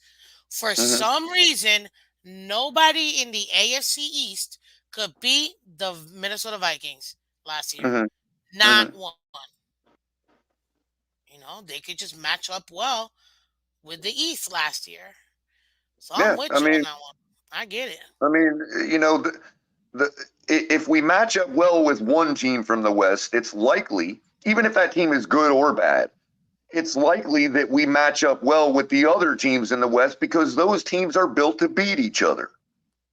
They're almost spitting images of each other, just like we're not a spitting image of the Bills, but when it comes to who we're built to beat, it's built to beat the teams in our division. Yes, we are. You know, Welcome everybody so to the game preview. This is week 9. Dolphins Chiefs. the Thank you for coming through. so, Go ahead, color. so the same thing would apply to the West. And if we match up well, now we've seen with two of those teams in that division. Why? I mean, why Occam's razor, least amount of assumptions, would say that, yeah, we probably match up well with the Chiefs too. We're scoring 33 points a game, which is getting back down to earth, closer to reality, after the 70-point aberration, right? And the Chiefs are scoring 23 a game. Yes, I wouldn't say a better defense. I would say their defense has held teams to less points this season than ours on average. But given that we have, Statistically but speaking, given there's that, still a better defense. right, well, but given we're on an upward trend, we really can't know how we are relative to their defense. You see what I'm saying? Regardless of the Yeah, fact that well, we it's still will up, know. We but it's will still up to know. our offense. It's still the offense's job to break through their defense anyway, whether our defense is as good as theirs is or not. And the fact of it True. is, bad defenses have been able to hold the Chiefs to 23 points per game. And so, even with Buffalo putting 48 on us, and even with the Eagles putting up what they put on us, and even with the Chargers scoring 34 on us, or you know what I mean? Like, we're giving up 26. So that allows for the Chiefs to overachieve by a field goal, Hmm. right? Yeah. But my point is here's where it really matters. Like, when it comes to these points per game on offense, right? Our point differential is plus 67, and the Chiefs' point differential is where'd it go? Hold on, plus 58. Really close. You're not wrong. I mean, yeah. Now, we got a few people that are kind of going against. I would Hold say on, not against, but a little real bit. quick, Miss Fins. On What that are you note, saying? real quick on that note. This is what I was getting at. Mm-hmm. Their point differential is plus 58. They've scored 187 total points. Our point differential is plus 67. We've scored 271. Yeah, we have a way better offense than they do defense. And so we may not score 70 points on them, but it's the same story with the other big teams we've faced. Can we score 35? Because I think our defense can hold them. I Anyway, think so too. I'll give up the floor. I just wanted to say all that because I'm just tired of this whole we can't beat good teams nonsense. Win or We lose, can. we can beat them. We can. What's up, hooked up Joe? How you doing, man? Welcome, What's welcome, happening? welcome. Good I wanted morning, to dude. I love how your son moves, man. Every thanks. time you talk, that's super dope. Not gonna lie. Thank you. The Talk to me. What you got on the Just want to games? say congratulations first of all of getting over that huge hump. I've been watching you and looking for that Oh, join button, so I was glad to be able to hit it. Just ultra thank you. congratulations on that. And I on appreciate Colors comment about beating a good team. Where What I see with the good teams is they get better throughout the year. They're better in December, then they're better again in January. We've seen it with the Patriots. I don't want to use the P word, but I did. Um, so I see that's where we're going. So I don't really care if anybody gives us respect or thinks we have to do something or not, as long as we keep moving the direction we're moving, especially with our defense improving. Our defense is clicked up every week. If you look at the rankings, every single week we're getting better. So I couldn't ask for more. I'm Yep, not worried we've about dropped anything. 150 plus yards per game against us because of that debacle in the first game. We have dropped that to 107 per game. And if you take out the Denver game, we've given up 77 yards rushing per game. Right, if you take out the Chargers game. I'm sorry, if you take out the Right, Broncos, right. the Chargers game, The that first Chargers, right, Chargers game where we Yeah, got right, whooped up we know on. what you right. meant. Thank you. But Yeah. if you're somebody like Crypto that doesn't like to take games away like that, then you can still say we've dropped the average from 150 something to 107. And the reason it was 150 something per game is because of that Chargers game. Just like our points per game was upwards of 40 something points per game. Well, that wasn't a reality either. But after coming back down to earth in an Yeah. 8 game sample size, where we're at right now, 33, probably 29. still a tad more inflated, but we're likely right around where we're supposed to be, 30 to Not that much. 30 to I 33 did the points per numbers. game. I did the numbers. I think we would be at 29 points per game. We would still be at 39. No, it was a Right, right. four If you point gave up differential. if you gave back like 40 The points on that 70 the point game, right, 70 game gave us a 4 point differential on our average. right, right, Even if you exactly. take that whole game away, it would still at 29.2 Right, right, right. or something like that in points And differential. So again, and again, even if you don't take the game away, if you give back 40 points, we still win the game 30 to still 20, 21. and our average is like still 29 a game. And you got to look at, we're talking about a trajectory. We're not talking about a straight line. If we were taking away last week's game and trying to say that we were trying to redo the numbers because it was last week, Exactly, that would be bullshit. exactly. Excuse my German there. I mean, that would No, be baloney. Um, Right, exactly. and right. Because if you take because the Chargers debacle was the first game of the season, so if you take that's that right. away, we're still on a 7 game sample size. And heading in the right Yeah, direction. which is what you want. But real quick, because I wanted, somebody brought this up. Von Joe, what's up, Von Joe? Nothing but love for you. Yeah, I'm gonna say we are reaching. We're just trying to find a way to find narratives to feel better about. But you know what? I mean, I get what you're coming from, where you're coming from, Von Joe, but I don't think it's about coming up with narratives. I think the narratives were already set by the mainstream media.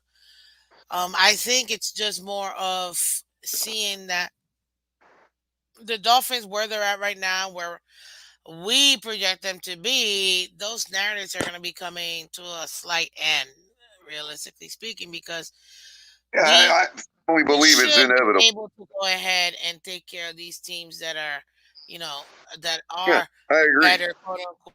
equal teams and things like that, and by having this trajectory of what we expect our team to do based on what they've been able to do within the last 8 games. Because remember, now we got the second half of the season. Those narratives are going to come down, and you're going to start seeing some of the verbiage that you hear from mainstream media, especially if the Dolphins, because you could win this game and win by like 3 points, last minute boom, or even, like a really close game or whatever. Oh, well, the jet lag, blah, blah, blah, blah, blah. But if the narrative of the Kansas City Chiefs, whatever, however they play, don't even matter. The narrative, it's already set for them. Right. What could change is how the Dolphins can impact overall.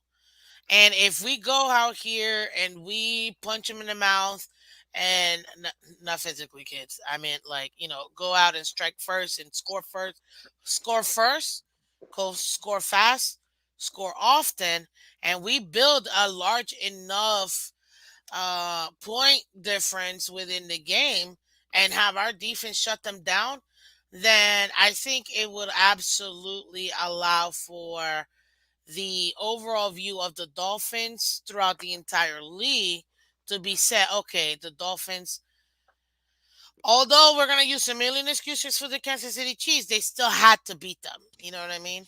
So you're gonna be Right. seeing those kind of that kind of verbiage coming out of mainstream media, Yeah, and that's what I'm. and look, I kind of agree with Von Joe's overall premise there. You know what I mean? Like we are. I mean, that precisely. I mean, at the same time, I don't know if we're. I don't know if let's say it. I would say we're reaching, but we are trying to say, hey, this is why I think that the current narrative is false. Now we I just think that we're either one of two things. We're either a really bad team and a joke completely, when we've been hiding it with whatever, razzle dazzle or finesse, as some people call it, whatever. Either that's the case, or we're gonna inevitably get that win we're looking for and that proof we're looking for. Now, every time I go and try to prove my instincts wrong, like because I feel really good about our chances, regardless of the quote unquote narrative. I mean, I see what we're doing, and I see what we put down on the table this year. I see what other teams are doing, and as Stephen A. Smith said himself, you got to look at it in the moment. In the moment, the Kansas City Chiefs receivers can't catch the football, and if they don't fix that, They anybody were can dropping beat the them, ball. as the Broncos proved last week. You see what I'm saying? So we all got our issues, and that's another reason I look. So anyway, I've been trying to look and find, hey, what am I missing? Is there somebody that's going to show me X's and O's, going to show me all 22 or film breakdown that's going to say this is why Miami's a joke or a fake or whatever? And I keep looking for that everywhere. And I end up finding videos like the one I posted on Twitter yesterday that's showing me, no, this is actually really brilliant stuff. And as long as we execute it, literally nobody can defeat us. It's brilliant and amazingly executed over and over again, to the point where I look at another game and it's like, man, this is sloppy and slow. Is this in slow motion? It's Right. just it's different. And I just keep trying to find that evidence that I'm wrong. And I'm like, no. If we are real deal, then, let's say, if I come to that conclusion, then we're going to get that win. It's inevitable. We have, there's only a finite number of games left, and a lot of them are good teams. So, and if we're projected for a 12-5 record, the projections don't care. Like I always say, if they're a person and they could speak, they don't care that we haven't been able to beat the good teams per se. You know what I mean? So they're like, yeah, you're going to have a 12-5 record. That's what we think, if we could speak, Well, one of those 12 wins has to be a contender. It just has to be. It's inevitable. Or we are a complete joke and we're all just being Has to be fooled. because we don't have You know enough what I mean? home games. Well, hey, last year We ended up being a complete joke and we're all being fooled. Is that the case this year? If it is, I look at it like if it is, oh well, how's that any different than last year? So Yeah, that's why I just keep riding it, the instinct and riding the feeling and saying, okay, yeah, I'm in my feelings, but at least I'm saying why.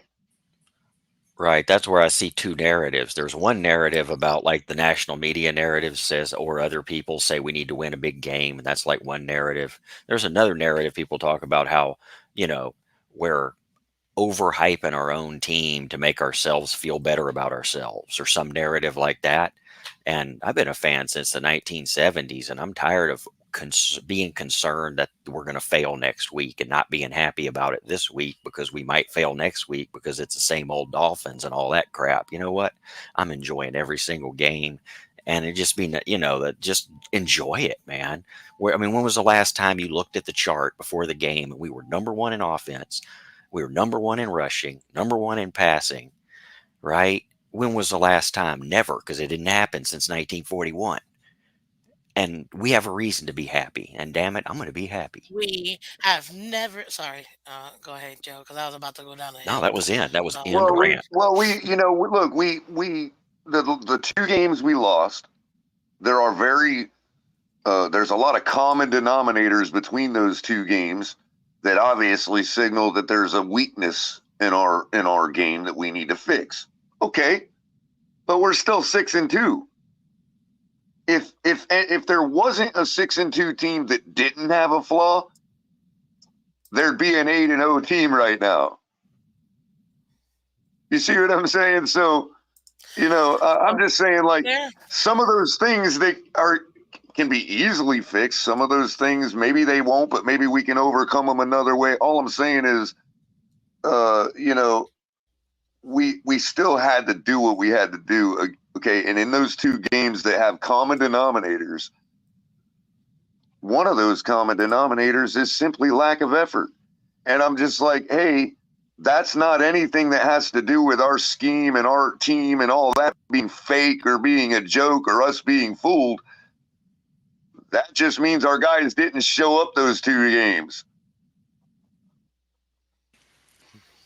one thing I will say this: the Dolphins right now are in a very special place right now. Because we have the opportunity. Forget the narratives. I'm not even talking about narratives or anything like that. But we actually have the opportunity to kind of solidify, to bring back that glamour that we have, that we've always enjoyed as a fan base. We are a legendary team because of what we were able to accomplish where teams hadn't been able to do so. You know what I mean? Like, we as Dolphins, as a team, guys, you're talking about generations of fans.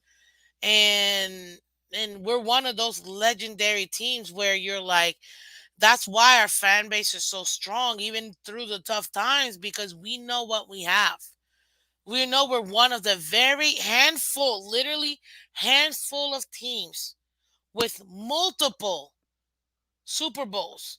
There's only a handful of teams that have multiple Super Bowls. We're one of those teams. Yeah, there's several teams that have one, but we're one of those teams that have multiple handful of multiple um Super Bowls. Uh, Total, you want to talk about dynasties? We've had multiple dynasties. You know what I mean? And this right now, what you get to see is that this younger generation, we're in the cusp of being able to provide that again for our fans. And I think that's probably where we get a little too excited, and maybe we might be, like, oh my gosh, you guys are hyping yourselves up and stuff. But but this is what you're supposed to do as a fan, you know? You're supposed to hype up your team. You're supposed to ride for your team or whatever, Yeah, or because you're supposed they're to able worry, to be. or you're supposed to worry. But whatever it is, you're supposed to ride that feeling. You know what I mean? And I'm just saying, Exactly. for some reason, when I look at this game and leading up to it, like, I don't have the butterflies I've had every single game for the last 30 years. I don't have none of those butterflies right now. I don't know And that's a why, good thing but because I'm gonna go with it. You know what I mean? And I'm feeling the same our way. team is showing you they can do it. And if we lose, I feel very that doesn't mean comfortable I with should have Memphis. had I butterflies. agree. You know what I mean?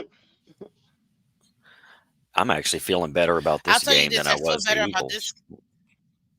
Excuse me, Joe. Did you just steal my brain? Because literally, you and I were just speaking at the exact same time, saying the exact same words, and we both said, "I actually feel better And more about." than one word. this. That was like a quadruple I know jinx. that was like talk about being in the same frequency, Joe. But I agree. Scotty and Literally, we I were do that about all to. the time. It's kind of scary, but we were. It's because you Uh, became a member. That's just I was kidding. actually gonna say but I feel better about this game than I did the Denver game. I feel better about this Isn't game that than the ironic? Eagles game. That is. That's why I think we sneakily, quietly could get a huge win. You know what I mean? And people ain't even ready for it. I had anxiety about And the Broncos game too. I mean, we were only 6.5, and same. people I'm were like, don't telling let them, this be a trap, yo. and people were A telling, trap. and experts like Smart Money was saying to take the points with Denver because they were going to get things right. Even if they didn't win the game, they'd cover the 6.5. And I'm all like, well, if they can cover the 6.5, that means they can beat us. You know what I mean? And I was a little worried. What's up, Jeff? Welcome. I don't Yeah, feel I that was way about the definitely Chiefs. worried. Not this game. For some reason, There's a I 50 point wholeheartedly there's a believe in 50 my point team. buffer zone before I start feeling that way when you're talking about another AFC West team. This is this is good, but that's what I was saying. Like right now, the Dolphins are showing you that we're back to our winning ways, and we're back to giving this newer generation their own dynasty. I had a conversation with a friend of mine, and we were discussing this in how about the younger generation and dynasties and things like that. And it's like it, we're so this is the time where we have the opportunity to give this younger generation for them to fall in love with our team even more by them witnessing greatness. And we're in that baby stage. We're not, that young stage of it. And we've gone through 20 plus years of turmoil. But this now, we're so we're right there. I don't want to say turning over a new leaf or anything like that. It's more of w- we're showing you step by step that. And I think the real difference is when I made this realization, we're not treating this team like a 2023 team. We are treating this team like a 19 late 80s, early 1990s team where we're gonna actually build this puppy through the draft and through veterans, and we're gonna allow our young players to develop. That doesn't happen nowadays. It doesn't. The last team to legitimately do it, ironically enough, is the Kansas City Chiefs with Patrick Mahomes. He sat down behind Alex Smith, who I absolutely love, who they were winning with, mind you.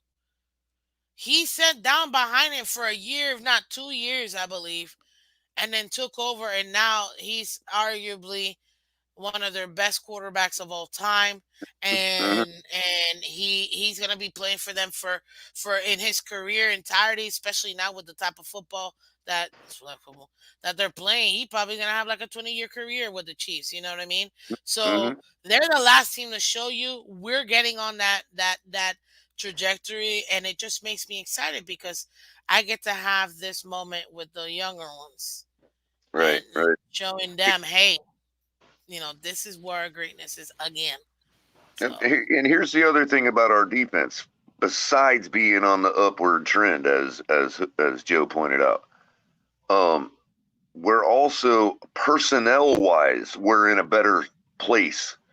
Personnel and health wise, we're in a better place than we were against the Chargers and against other opponents. Well, really nobody else but the Bills really put any points on us. I mean, the 20 for the Broncos. Well, 7 of that was a punt return late in the game in junk time. Yeah, that was a gimme. They really You know, scored but 13 points. With the Chargers, we gave up 34. You know, when our defense was decimated compared to what it is now personnel wise. I mean, I think we really, really match up well. I think that people like if you look beyond all of the other intangibles and you just look at X's and O's and personnel, we should land somewhere between, 20 points. Well, let's say, okay, in this case, the Chargers put up 14 more points than the Broncos did.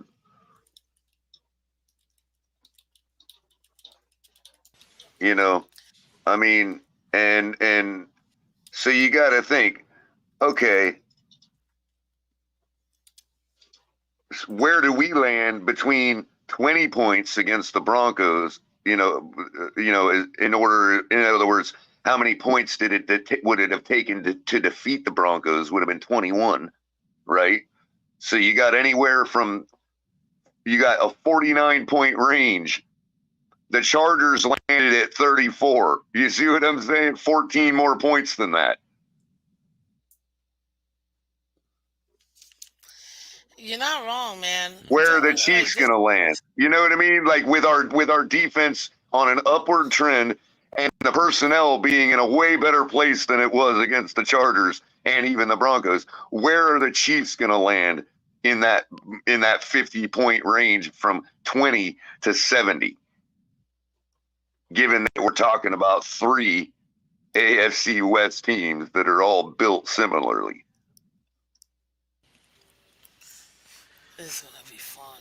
This is gonna Hey, be one thing fun. about the logos is I want to make a logo like this one that's like the Dan Marino era one, the I guess you call it the Yeah, '90s one. The and Joe, 90s. Um, you probably already told me, but you got to refresh my memory on how you're accomplishing that, bro. Is that like I got to know how to do that, bro? That's like really cool. this is I got the logo and made a 3D version of it and made a Uh-huh. WebGL thing, so it's I just Oh move it my around. God! Look at that. Is Ah, there Yeah, bro, is you there got it backwards. specific You know what? software to Flip use it to the other do I that? way. can throw the background on it like that, or do just Flip the it the other background way. Flip like it the that. other way. So is that Uh, piping in from It's somewhere? backwards. Yeah, no, there that's you just go. I'm using OBS, which Oh, is okay. you know Okay. Got you. Now you're telling me more. You're telling me more of what I need to know. You're doing that yeah. through OBS. That's not through StreamYard. Right. Okay. Got And you. this is a Got you. transparent background situation. I got you. I It's thought not there was green something screen. going.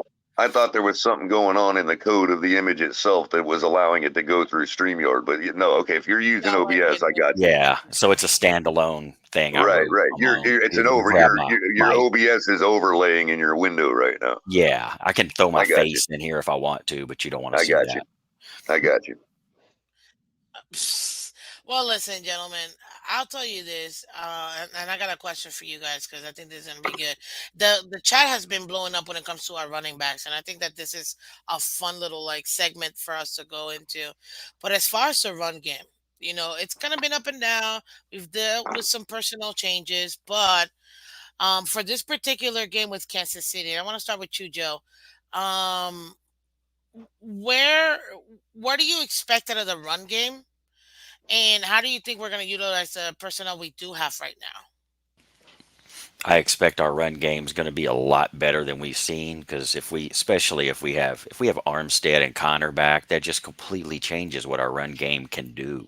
So when our run game's decimated, we can't do a whole lot. So I'm expecting relatively to what we have been seeing and relative to what you would say that their defense is against the run, we're going to do a lot better. So I'm thinking we're going to see a 100-yard game from Mostert, and we're going to see Wilson come alive and start slamming some in there because I think we're going to see a Wilson. Granted, he's back, and I think he got hurt on the last game, but if he's healthy, I think we're going to see about 50 from Wilson and 100 from Mostert. I like that. I like that. 50 from Wilson, 100 from Mostert. Okay. And you give Mostert a tutty? Oh yeah, All right, because I definitely Yeah, I'm think going to it. bet on that one actually. Mm. On the pick'em thing, I'll Anytime be betting on touchdown. that. Yeah, one of those. I'll be betting on him getting a touchdown anyway, which makes it Right, easier because he does them right, both ways. right. So yeah, Yeah, for sure. yeah, he is definitely Uh, capable of doing that. Okay, what about you, Color? so my What do you expect from the expectation. run game and then with the personnel? I'm sorry. No, I was reiterating the question so that Right. you Well, didn't. my expectation as far as is a little more situational or specific when it comes to our run game. I think we have been kind of in a funk, I think officially the last couple games, we haven't really, been there, but I mean, it's been effective enough for the most part, but obviously it wasn't effective in the Bills. We went over 100 with the Bills, but that's because Achan got like a 55-yard run or something. But that being said, uh, again, I envision this game playing out a lot like the early parts of the Broncos game and the Chargers game, wherein now maybe we hold them to less points because are obviously what we had just said about the defense. But let's say Patrick Mahomes and Kelsey make their connections enough times that they're in the game like the Chargers were. Okay. Now, most people are going to immediately say, well, Kohler, you can't compare the Chiefs to the Chargers because of Patrick Mahomes, right? I got it. And I'm not. And this is where it separates the two. And this is where it applies to us in our running game. Okay. In the game against the Chargers, we were inside the 30, maybe even in the red zone. And we ended up passing the ball like twice before we got the touchdown, right? Hmm. The beautiful throw that almost hit the helmet of the defender and went over his head, and Tyreek caught that beautiful touchdown, right? And my whole contention was, dang, you didn't even run the ball one time because you would have at least forced them to call one of their timeouts. You know what I mean? Because you know you're in a situation where Herbert, who is known to be okay, yeah, he chokes, but he's also got the skills to take you into field goal range to tie this ball game, right? So I was kind of a Hmm. little perturbed that given that we both one pass was incomplete and the other pass was ran out of bounds to stop the clock. I was kind of perturbed. I'm like, well, not only did you leave a minute something on, but even if you didn't get any yardage on the run play, which you You could didn't have because you forced them to dropped do the the first timeout. pass anyway, then you would have at least caused them to take one of their timeouts. Exactly. And, you could say the end result could have been the same. We still throw a touchdown on third down to get the score, or whatever down it was. Hmm. And so you turn around now with a minute 30 left for them to get into field goal range. And I'm just thinking that that's where the separation between Herbert and Mahomes is. Mahomes will make us pay for that. Mahomes will take that ball, likely to score a game winning touchdown, not just into field goal range. Mahomes needs 13 seconds to win a ball game. Facts. And so Factoid. if you can't run the ball right there to drive Change that that bill. clock down to 10 seconds left before you score the touchdown, you're not going to beat the Chiefs in that scenario. In that specific scenario, which is a very good possibility given matchups with the AFC West, a very good possibility we're in that scenario by come the fourth quarter. And you need to be able to run the ball right there. It's a must. And that's how I feel about the run game. Okay, so that's your main thing is running the ball. Main thing is run the ball. And demonstrating the We ability to need do one. it, and actually just Right. having the ability to do it, even if we only get 90 yards. If 20 of those yards come getting a first down and salting away the clock, I'm fine with that. We do need to be able to get the short ones on with at least attempt to run on the short, because if you never attempt to run on the short ones, then they know you're not going to run. So we definitely have to mix that up, run a lot more on them At the long. same time, if it's a crucial 3rd and 1, I've been of the thought that you keep it into his hands, and that was proven last week when we scored a touchdown on 3rd and 1. Agreed. Just That's not on first different when down. you're at the goal line or if you're in the middle. If you're in the middle of yeah, that to me is so that changes for me because if Or you're in the second, sorry. middle of the field versus the goal line, then I can understand why you would pick the pass versus the run if you're at the goal line. I mean, don't tell that to Seattle, but uh, at the end of the day, still, you want to make sure that you keep your run game open because guess what? That's technically how especially if our guys are getting 5, 6 yards per, 7, 8, 9 per. You know what I mean? You have to give the run game the opportunity to get that 1 yard. Hell, you got 2 shots. If it's 3-1, run it, run it again. You gotta get that. I will tell you this: you gotta spread it out. I'm gonna need two to the left, one to the right, or something. Like you can't just bunch it all up, because then that's where Right. we don't get Run doesn't mean long right up yards. the middle. It means Exactly. run it.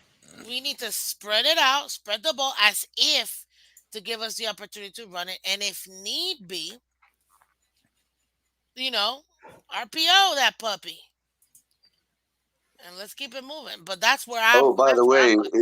to garner further interest in that video that I posted on my Twitter yesterday about the play, and he really meant the formation, but the play that's breaking the NFL that the Miami Dolphins run. And it's a really, really good breakdown. The guy is really intelligent, really good uh uh um like film breakdown as far as understanding the verbiage that they use to describe these plays and call these plays and understanding what's going on and what we do with our tight end and all kinds of stuff. We have yet to utilize our tight end Oh as shit. much as we could be. And the few times that we have, it's brilliant stuff. Like he goes into that stuff too. But one of the things that he's trying to prove, but that he claims, I should say, in the video is that no matter what anybody calls it, the stuff we're doing is not an RPO. Like there's Tricky options thing. going on, there's option play going on. You know what I mean? But he's showing how the option is completely happening before the snap of the ball, like coupled, like having to do with the short motion and how it works and all that. And it's like, yeah, for anybody to say that Tua is hitting his first read like I was too going to much say or that. more than anybody else, there's actually that's true, and there's a good reason for it. And there's actually a really, really good reason, and that reason is actually Tua. And I really encourage everybody to go watch this video. It's a dude that's not even a Dolphins fan that does the breakdown. So it's impartial, okay, completely.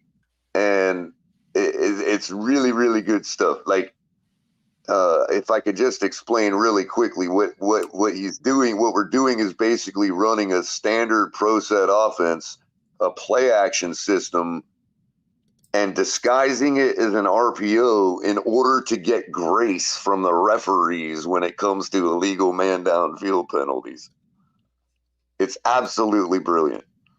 And I really, again, I can only say that much because I'm not as gifted as this guy that did the breakdown, but go to my Twitter at ColorCom. That's 2 L's, 2 M's, ColorCom, and check my feed from yesterday. I posted it up on there. And just why it's a short video. It's not that long. It's not like you're not going to spend a whole day watching it. But really, I encourage you to sometimes I educate spend all day. yourselves on what we're doing right now and why it is so deadly and is breaking the NFL. Like Scotty just said, the Tua makes 10 reads before the snap. That's what I always laughed about, the Literally one before, read. right I mean, when there's that these, short motion starts, okay, even in that couple seconds before the snap of the ball, he's already diagnosed where the receivers are going to be and can even change the hot read or like and he change knows, the first read. and he You know what even I mean? knows, like, if they're high and going to come down, he's going to do this. If Right, he's high and they're going to go low, he's going to do that. And if it's right. this way, he's Which going to this do Scott, this. And he's just right, reading all that in like right. minus But the 2 seconds. blocking scheme on our offensive line doesn't match what you would be doing if you're running if that was an RPO. And that's another thing that not only is fooling the defenses, but is giving us the grace with the referees because the referees are seeing it as an RPO and giving our linemen an extra couple yards grace for the illegal man downfield because of it.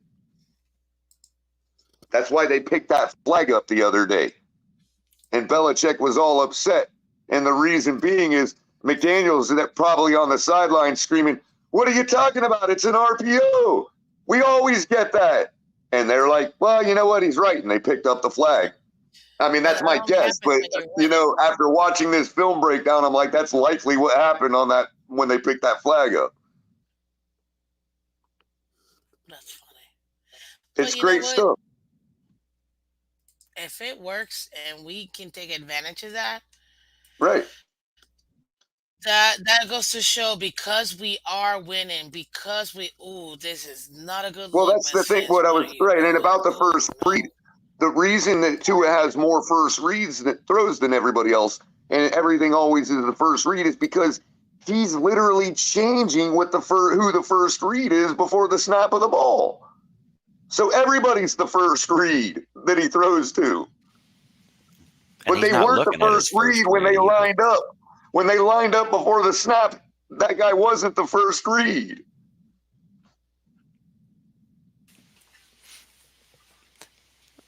And he's looking Listen, at this three is what I things at know to once be too. He's true. seeing the Yeah. whole field. He's looking at one thing when Yep. he knows he's going to be throwing somewhere completely different. I mean, anybody that's looking and saying he's doing his read, I mean, what's his read? If he's sitting here looking at one thing and his actual read somewhere he's not even looking, how the heck is a casual fan looking at that and go, that was his first read? That's just Mm-hmm. comical in my mind too. Color. They're looking for this breakdown, but they don't have Twitter. If you can let them know they're really Uh, interested. you know what, Miss Vince? You know what, Miss Vince? I'm good. You have access to my Twitter, right? You might be able to see Yeah. it. I can DM it to you, but if you want to look on my Twitter, there you can post the link for everybody if you want in your. Yeah, DM it, and then I'll do it over here on my phone All right. and kind of stick it on I mean, there because I can put it in the private chat if you want. put it in a private chat. That'll be so much Okay. easier. Yes, Give me a second. And there are but tons of good breakdowns like that. I mean, when you watch breakdown after breakdown of Tua, different people do different stuff, and they're just and they when you see what looks like a completely simple play, and they break it down and show what actually really happened there. Something just like he went thunk. It's like no, he didn't just go thunk. There was like four things going on that made all this happen, including you know one guy leading another guy off, and another guy going this, and then it all happening. It's just it looks way simpler than it is. you're not wrong, my friend. You're not wrong. And Tua makes it look easy, like riding a unicycle around. He makes it easy. Throwing to Tyreek makes it easy. Handing Actually, it's it. not easy hitting that Tyreek Hill. You got to No, aim. I You know, gotta but you it's gotta just lead him more. come on, man. I was singing Jason Aldean. I can't. I gotta make it dolphin wise. You know what I mean? So there you go. But nah, I mean it's true. He does. What's up, Timothy? Welcome. Good morning, sir.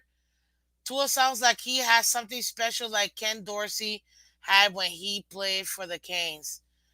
Listen, at the end of the day, what we want, ladies and gentlemen, we want consistency of a high play. Okay, you put it in a private chat, color, if you can. But if you can't, then I understand.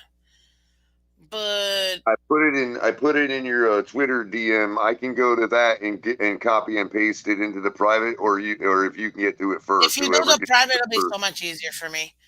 All right, Copy hold it on. to the private, yeah. It'll be so much easier. But um, I'm telling you that right now, what we have is special, and we're just building upon it every single day. You see the so what I'm trying to use. You see the progression, but more than anything else, which is what, in my opinion, what we need the most is the consistency in high level play. We're finally getting that, and I'm loving it. I mean, this I'm loving it. I don't I was right now. hoping that I want to contact this guy and see if I can get permission from him to show it to my audience. Man, it's really be really cool. Contact him. Contact him. All I know is again, this is a team that's we're making it happen, and I'm very happy about that. You want your team to progress. You want your team to get better. And right now, this game. I can't wait, yo. Like this game, That can should it be be that Sunday should already? Like, Miss Fins. That should be the link. Double check. That's where it goes to. let me see, because I don't even know where I'm at. Mm. Oh, private chat. There it is.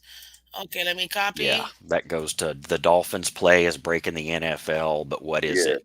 Yeah, yeah. that's where it goes. He Okay, says so yeah, play, but it's more formation than play because we run so many plays out of the same dang formation. That's another thing that makes it deadly. yeah. So there you go, ladies and gentlemen. What colors was referring to, in case you were wondering. Um, Now, I when I said impartial earlier, I think the guy's a 49ers fan, so I think he's still trying to glorify Shanahan and McVay because the main formation concept is taken right from McDaniel's experience with Shanahan and McVay. well, I'll tell you this. At the end of the day, Mike McDaniel, he's showing you his creativity, and he sets it up loose. I think that's what I've noticed from our head coach. Mike McDaniel sets it up loose.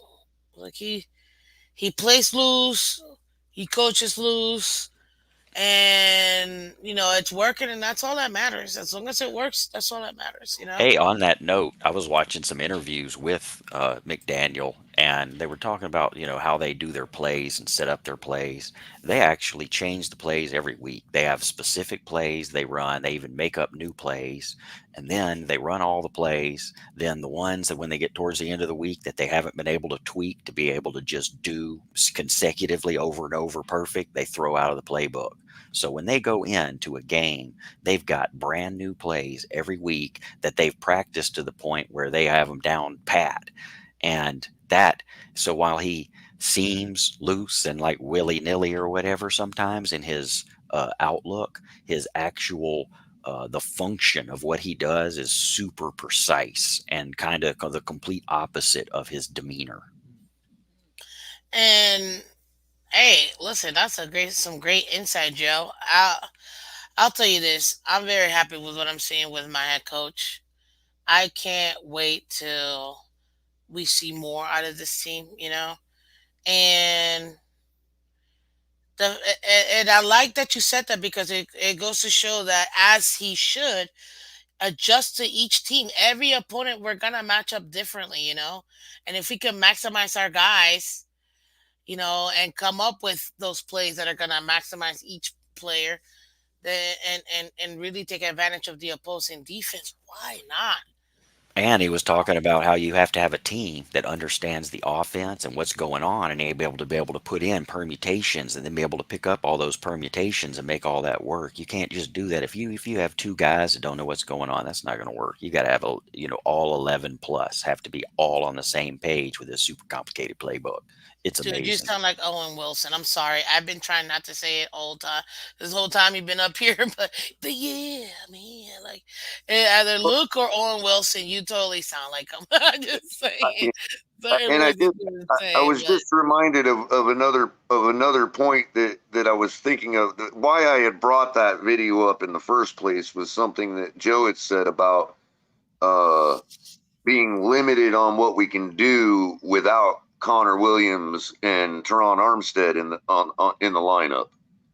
And while I think that our backups are sufficient enough for the average team, those couple good teams we played, some of that stuff that you see and that you're going to see in that video, they just simply can't run all of what can be run out of that formation. And that's where you get what Joe was saying is kind of validated there by, yes, we are less limited with Armstead and Williams back in the lineup.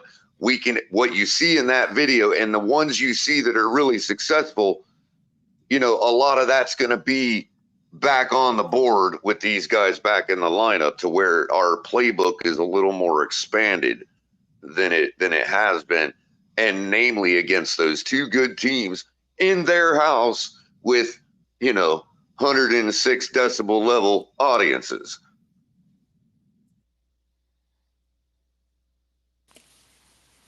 you're not wrong. Yeah. I'm telling you, this team, this feels different. Like I told you guys after we went 3-0 this year, I said, guys, this does not feel like the same 3-0 team like last year. Last year we were kind of surprised. I'm not gonna lie. At least I was. Some people are gonna say, I never doubted. Like, okay, fine, good for you. But for me, not that I doubt it, but I am a very objective Dolphin fan, and I'm telling you right now, it did not feel like last year kind of team. And this game does not feel like one of those games that I'm gonna be, I don't know, worried about. What's up, Cat for Life? It's in the building, sir. Welcome, welcome. Good morning, Miss Phins. Good morning, Joe. Good morning, caller. Good morning, everyone. How are you? Good morning, good Morning. morning. Yes, no, I had to get on here because I'm hearing big words like, what was it, calutation, Joe? What was that big word you just used? I can't remember. I don't have that good of a memory. Yeah, no, I mean, my memory's pretty shot too, but I can't remember that, the last time we were in this predicament was a long time ago. So I love the enthusiasm. I really do. But we have to be even keel here. Like, this is the biggest game of the season and people don't want to make it seem like it is. So, I mean, for me, it's just like you close the chapter on being mediocre this weekend. If you can do that and just be in a competitive based game in the fourth quarter, that's all I want to see. Because if we end up getting blown out into a situation where we're hyping ourselves up, we're not even going to be in the freaking wild card chase at that point. If it ends up being, let's be real, like after this week, if we don't end up being where we need to be, we won't even be in contention for first or the AFC East. That's how much of a narrow of margin it is for this weekend to be successful. I don't While know, I because Color while will I disagree with you. Well, I Color mean, will disagree with you. it's not that dire, but I still agree with what Cat for Life's saying. I just also am just it's not, for me, it's not so much that I'm necessary, and I'm not saying you're saying I'm part of that. I'm just saying that for myself, when I'm talking about what we got to bring to the table and all that, yeah, it's partly to validate the way I feel, wanting to feel positive, but also I'm just convinced that we have the ability to do it and it's going to come. Like, so in other words, when you say we've got to prove this and we've got to do that, you're absolutely right. I'm just saying, I'm just telling people, and as many people will listen right now, why I believe we're gonna. You see what I'm saying?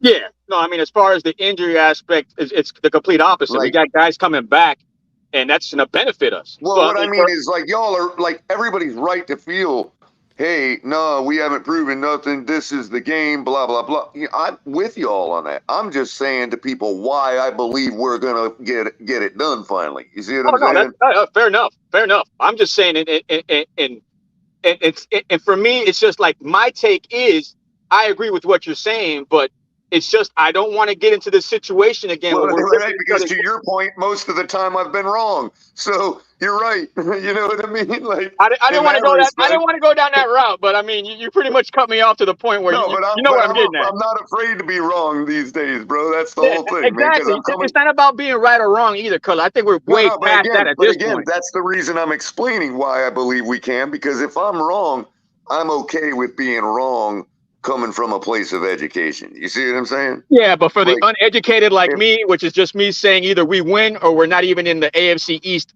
hunt nah, anymore. you're not uneducated. Well, I'm just saying, like for me, it's just like You're I'm not not. the end all be all. I'm not saying I know everything, but No, I no, know no. enough. Again, I know enough to say that if we don't win, we're not even going to be in the wild card hunt. well, that's just factually not true. That's objectively not true. But whatever. I Well, I think mean, if we get factually, look, blown out, factually, you can say we could factually it's not true, but we feel won't be like in first place, or we won't even be in the top what 3 or 4 because we got everybody dealing with right now. It has 2 losses as I think we Yeah, do as well. and every one of them could have 3 losses by the end of the week too. Correct. I mean, Buffalo's got to play Cincinnati, who's So red hot essentially, right what now. you're saying is there's a chance. The There's a parity is too chance. strong. There is a chance, but the parity is so strong in the NFL right now that we cannot afford to slip on this game. I'm not saying again. What we have to This is why I earn say in we this gotta take game it out of is the a game lot. of the. What I'm saying is we gotta take it away from the refs. How do you do that? By winning by 3 scores, two Yeah, no, tutties. I'm done with Okay, that we don't have to referee fight. excuse. Like I've been listening for the past 3 weeks about referee No, no, this no. and I'm blown not saying calls that. excuse. Don't get me wrong, I, bro. I'm not I'm using that narrative anymore, I'm and that's weak for saying people to use that. We got to dominate. No, she's Don't leave it in the saying ref's not. hand. Do that's not leave it in the exactly what ref's Not she hand. just said. narrative, dude. That's What what I'm she just We've been saying, said. saying it forever. Yeah, Do not leave these tight that's niche what I'm games up to the saying. referees. We do. that's I'm what she tired of hearing just the said. referee excuse. well, That's the what she important just thing to said. That's note That's what I'm what she was saying. saying. when somebody mentions the ref and talking about refs, I was bitching about the refs before our game. When we talk about refs, every time we mention refs, we're not talking about that as an excuse for why we lost the one game. Like this is a good example. Miss Phins just mentioned we can't let the refs do it. We're not talking about that one game. So, when you hear somebody talk about refs, don't automatically assume. Like me, I'm not in the boat that's why we lost that game, but I'll talk about the refs, but it's not for that reason. So that's all I'm saying about that. People No, yeah, jump fair to the enough. Fair enough. conclusion a little bit quick Fair on enough. that. But I'm not going to be harping on the refs forever when we have the best team of supposedly in No, the not AFC. at all. No, she's No, saying we just can't keep it yeah, that's close. We not need at to all we what need I to take mean. care of some What I mean, business. take But care Cat of for your life, job. I'll Do your jump in job. that pool, Miss Fins, Joe. I'll jump in that pool a little bit. Cat for life, could you Come at on in. least The water's agree? fine, bro. Right? Could you at least agree that when it comes to the narrative that we can't compete with the better teams and all that, can you at least agree that the referees were responsible enough to take that away from us, despite whether we would have won the game or not? Nah. I think if we're saying who we think we are, then we shouldn't have to worry about no refs. That's I my mean, issue. like for instance, that face mask penalty that wasn't called, right? That very well likely leads to a touchdown, bro. Then Yeah, all of but a sudden, no, I agree with we you. don't look like. Then Yes. all of a sudden, we don't look like we got beat down as much. You see what I'm I saying? agree. I agree with you, but we shouldn't even be into that point with a close niche game either. And with Philadelphia, even though they are that good, You're right. You're right. I'm Where I'm only speaking to the narrative that we can't contend with the big dogs, we'll find out this because I think weekend, we man. can. I think we We'll- proved we can against Philadelphia, and that Yeah, the we refs proved have it. skewed that narrative. You see what I'm saying? I don't Nope. even think they skewed the narrative for me. I'm watching the game. I'm seeing what happened. We competed against them, and I mean, you can call it excuse until you're blue in the face, but when you actually talk about the fact that we were down to Cotton playing, I mean, we were down to our last people on the offensive line. last season we were down to Skyler as our quarterback, so we've Yeah, been down this road but before. Cap, Right. would it that's what I'm saying. surprise you Next to man know? up. I don't use Would it, excuses. right? Would it surprise you, Cap, to find out that we won the turnover battle against the Eagles? Yeah, my point is, last year we were in the same position with every man down. We had Skyler as our quarterback, and we were still using excuses. It's like, no, enough is Look, enough, man. I'm just saying. You're not from here. Every Not in every this discussion case. point's not an Are excuse. you I mean, I'm tired surprised of the by the word fact that we excuse, won the to tell you the turnover truth. battle against the Eagles? Yeah, that's how fluky it is. That's what I'm saying. The margin of error is so small that we cannot afford to have that. That's the type of stat, not to use stats or anything, but that's the type of stat that tells you we did compete well in that game. Yeah, We didn't get punched in the mouth like everybody says. No, competing. Look, competing. We're there, and we are competing. We're making games out of this thing. We are, but we've been doing this so many times that this team is supposed to get over the hurdle. Right, and that's all I'm trying to say, because you know as well as I do that there's another narrative, a side narrative, that we can't even compete with the contenders. Not that we haven't beat a good team, that we can't compete with these guys. Oh, no, that's different. Yeah, we can compete. We just can't beat them. That's what I'm saying the refs took away from us. Yes. And that's what I'm saying the refs took away from us, is that narrative.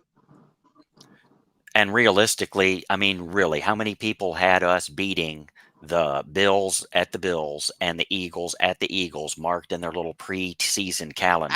Probably none of us, right? To say we're right, I had them losing both. So to say we can't get over the hurdle because we didn't pre-hurdle the teams we expected to lose to on the first two is a narrative that just doesn't register in my mind. Well, what doesn't register to me is after 8 games, we're already being crowned this and that, but we all know our Achilles heel's in December. So once we get to December where we have our issues, then we can talk. Hold up. There's explaining why I think we're going to win, and then there's crowning. I'm not crowning anything. I'm not crowning anything either, even as enthusiastic as I am. Seriously. Let me follow up with Cap real quick. It's definitely not the crowning part, but like I said earlier, this isn't the same team. It doesn't feel like the same team. We're not acting like the same team, and you know what? We're overcoming hurdles, if you will, overcoming difficulties, because it is, by committee. It is next men up. It is, we got this team. Yeah, but that's so cliche. That's so cliche. You have to prove it on the field. And we finally can apply it to the Dolphins, is what I'm trying to say. We finally can apply it to the Dolphins. That's great, but if we don't win, we could be in the wild card. That's how thin it is. I know. So what are we supposed to do? Sit here and mope around and act like our team all year long? Everybody's in the wild card now. There's only one team that doesn't have to play in the wild card now. Because of the parity. No, because of the rules. There's only one team. Oh, here go the rules and the refs. Oh my God. No, they changed the rule. There used to be 2 teams. What are you talking about? There is only one team to get the bye now, bro. Right. And there was 2. I mean, that's a recent rule change. We're not making excuses all of a sudden by talking about the fact that there was a recent rule change, man. You need to get off that everybody's having an excuse or overly excited. I've been a fan since the 1970s. And by God, if I want to be overly excited, I'm going to be overly excited. Then do that. Nobody's telling you not to be overly excited. Yeah, people do, because they come in and go, well, people need to slow down and think this and think that. Well, you can think that, but everybody doesn't need to think that. Well, I'm just saying, I don't have to think that, but at the same time, when people start hyping up certain things to make other people look bad, that's where I have my issue. That's a whole separate narrative. But it does exist, right? It does exist, right? You're putting two separate things together, bro. It's together. It's together. It's together because when things don't go the way that Jim wants, when things don't go the way Jim wants, then all of a sudden the people that were bad mouthing people disappear. That's a whole separate issue. But it's all Dolphin related, is my point. It's all Dolphin related. Bad mouthing other people. That's the brute thing of it. Who gives a damn what other people think? Carolina Panthers. The Panthers can say that. Broncos can say that. Everything goes through that, dude. Yeah, I get that, but I mean, Joe, at the end of the day, you can be a fan since 1970, but I'm pretty sure you haven't endured the amount of criticism throughout social media that people get dealt with on a daily when we try to represent our team. I've been doing social media. I run Facebook group, man. I'm info social media. I deal with that stuff all day long. That's nice to know because we never really got to see your face around these neck of the woods. So yeah. I've been around. I just hadn't been hooked up Joe and out here talking, but I've been here for a long time. Okay. It actually was too toxic, to be honest, before. Oh, so you agree with me on that? And it was just overly toxic trying to be involved in that. Yeah, but why was it toxic? That's where I jumped out. Because people weren't agreeing with certain other people's narrative. Well, it's because people were talking about other people instead of the game. And that's where it just got distasteful to me. Oh, so we can agree on that, right? Oh, I'm sure we agree on a lot of stuff, I'm sure. Yeah, but look, I'm not trying to take away the enthusiasm or the magic, because I do. I mean, I think we have like Color said, we can compete, but we got to get over the hurdle of just having the refs on the rules and stuff. Like, no, man, if you're that good and you're number one in every statistical category, then you dominate. That's it. Absolutely, absolutely, 100%. I'm with you on that one, and that's what I was saying earlier. It's taken away from the hands of the refs. And what I meant, you have to dominate by 2, 3 scores, where Right, you're y'all are putting saying the same thing everything down. You know what I there. mean? Sorry, go ahead, Joe. What were you saying? Yeah, that was saying, and she was really saying the same thing. Like you said it again, excuses and refs and stuff. And nobody, I'm not blaming the refs. Color's not blaming the refs. Miss No Finn's excuses not for me. blaming the refs. When I say something, I'm not. When I say the rules changed 2 years ago, I'm not saying that that's an excuse on how come we're not going to get a bye week this year. It's not an excuse. It's just Yeah, a I get that, but plain the rules were rule. changed. What you said 2 years ago, right? I don't know, probably more than that ago. But the point of the matter is that wasn't part of the discussion. We were talking about getting into the bye week and talking about now there's only one because of the rule change, and it was immediately jumped on like making excuses about rules. And what I'm trying to explain, Cap, is that there is an overreaction to people whenever they say the word ref or rule, or a lot of words are like trigger words that make people freak out and start saying stuff that and putting words in people's mouths that they weren't saying, and then talking like they said that about them. And that's what I find distasteful and found distasteful, is everybody's saying what everybody else One thinks instead thousand of what percent they agree. think. 1000% agree. And if I may add to this real quick, I think it also too, from what you were just saying, Joe, is that when you there's a difference between making an excuse and pointing out an actual fact of, whatever it is that happened. you know hey, it is a fact, we haven't had to run really for half the season so far. That is a fact. I'm not using that as an excuse. Next man up. And if you're a Miss Fans fan, I don't do no excuses. I don't care if it is Skylar playing right now. We got to go up against Kansas City because everybody else is hurt. Skylar, you better strap up your boots and you better get this win. Yep. No excuses whatsoever. You know what I mean? Yep. But Yep. I do Yeah. acknowledge certain things that do happen. You gotta acknowledge those things. But I don't use it as an excuse because that's Yeah, how I yeah. see this team this year. It's next man up. Next man up. Right. And Next on the man up. playoff rule, it's really just a matter of saying, if you're not the team that gets the bye, if you're not the one team that gets the bye, you don't need to hang your head low because the 7 other teams didn't get the bye. Now you still have something to work for, which is seeding. So if you were, Mhm. all division Six. winners will be at least 4 seed, right? So then it's a matter of, well, if you're the second seed, you're going to draw the worst seed, like, because they do it to where the best seed plays the worst seed into the middle. You know what I mean? So you're still helping yourself, even if you have to play that wild card weekend like the 6 other teams. You know what I mean? At least you can still help yourself if you're second seed, because you'll be playing the 7th seed At home. So even at though home. you're second Exactly. seed, you You know got what like, I so mean? if we So get yeah. second seed, we got home field advantage But for that there's only playoff. one team that gets the bye, that At doesn't least, have to play yeah, the from wild one. card round. Exactly. But you know what? And That's all it's we were not the end of saying. the And world that's a if matter of we being a go. rule. And good for us, Yeah, actually. it's not the end of the world if we don't get the first overall in the AFC, because I still expect us to win the division. And guess what? Even if we don't win the division, I still expect us to be in the play. You see what I mean? Because this is that type of team that we have. But at the end of the day, when you have an opportunity to strike while the iron is hot and to take over the conference, you take over the conference. Yeah, Period. Yeah, because I I mean, mean, it's if first Period. world. we're all in Cap, agreement. all we're saying is it's Go ahead. first Sorry, world Color. Go ahead. problems, bro. It's first world problems is all we're saying. We're going for the top seed. We're not going to, we And don't have to if fall we're into the if we're that playoffs. You know if what I we're that mean? Yeah. Go ahead, if Cap. we're that if we were that worried about the division, I mean, I really don't want to have that type of headache right now. But I mean, we're all in agreement that we should win the division. I mean, we're all saying that Buffalo's fallen a couple of steps behind. I can tell you, Cap, what the current state of the wave function is, if you'd like to know, i.e. the projections. We have a 67% probability of winning our division. Buffalo is at 30%. Currently. I like that. I like that. And I stress currently. And I wanna real quick, guys. I wanna give a special because win shout or out. lose can change that. You know what I mean? So I want to give a special shout out real quick, guys. Thank you all to our members so far: Ebbs, Joe, Hooked Up Joe, Scotty, Cruz Ruiz, Michelle, Adam Sadowski, Adam S. Shekel. Thank you to all of the members of the channel, and I know this list is gonna grow. The other day when you told me the other day, and I went to go sign up to do the subscriber, and it wouldn't let me do it. It wouldn't let me do membership. Do you have an iPhone?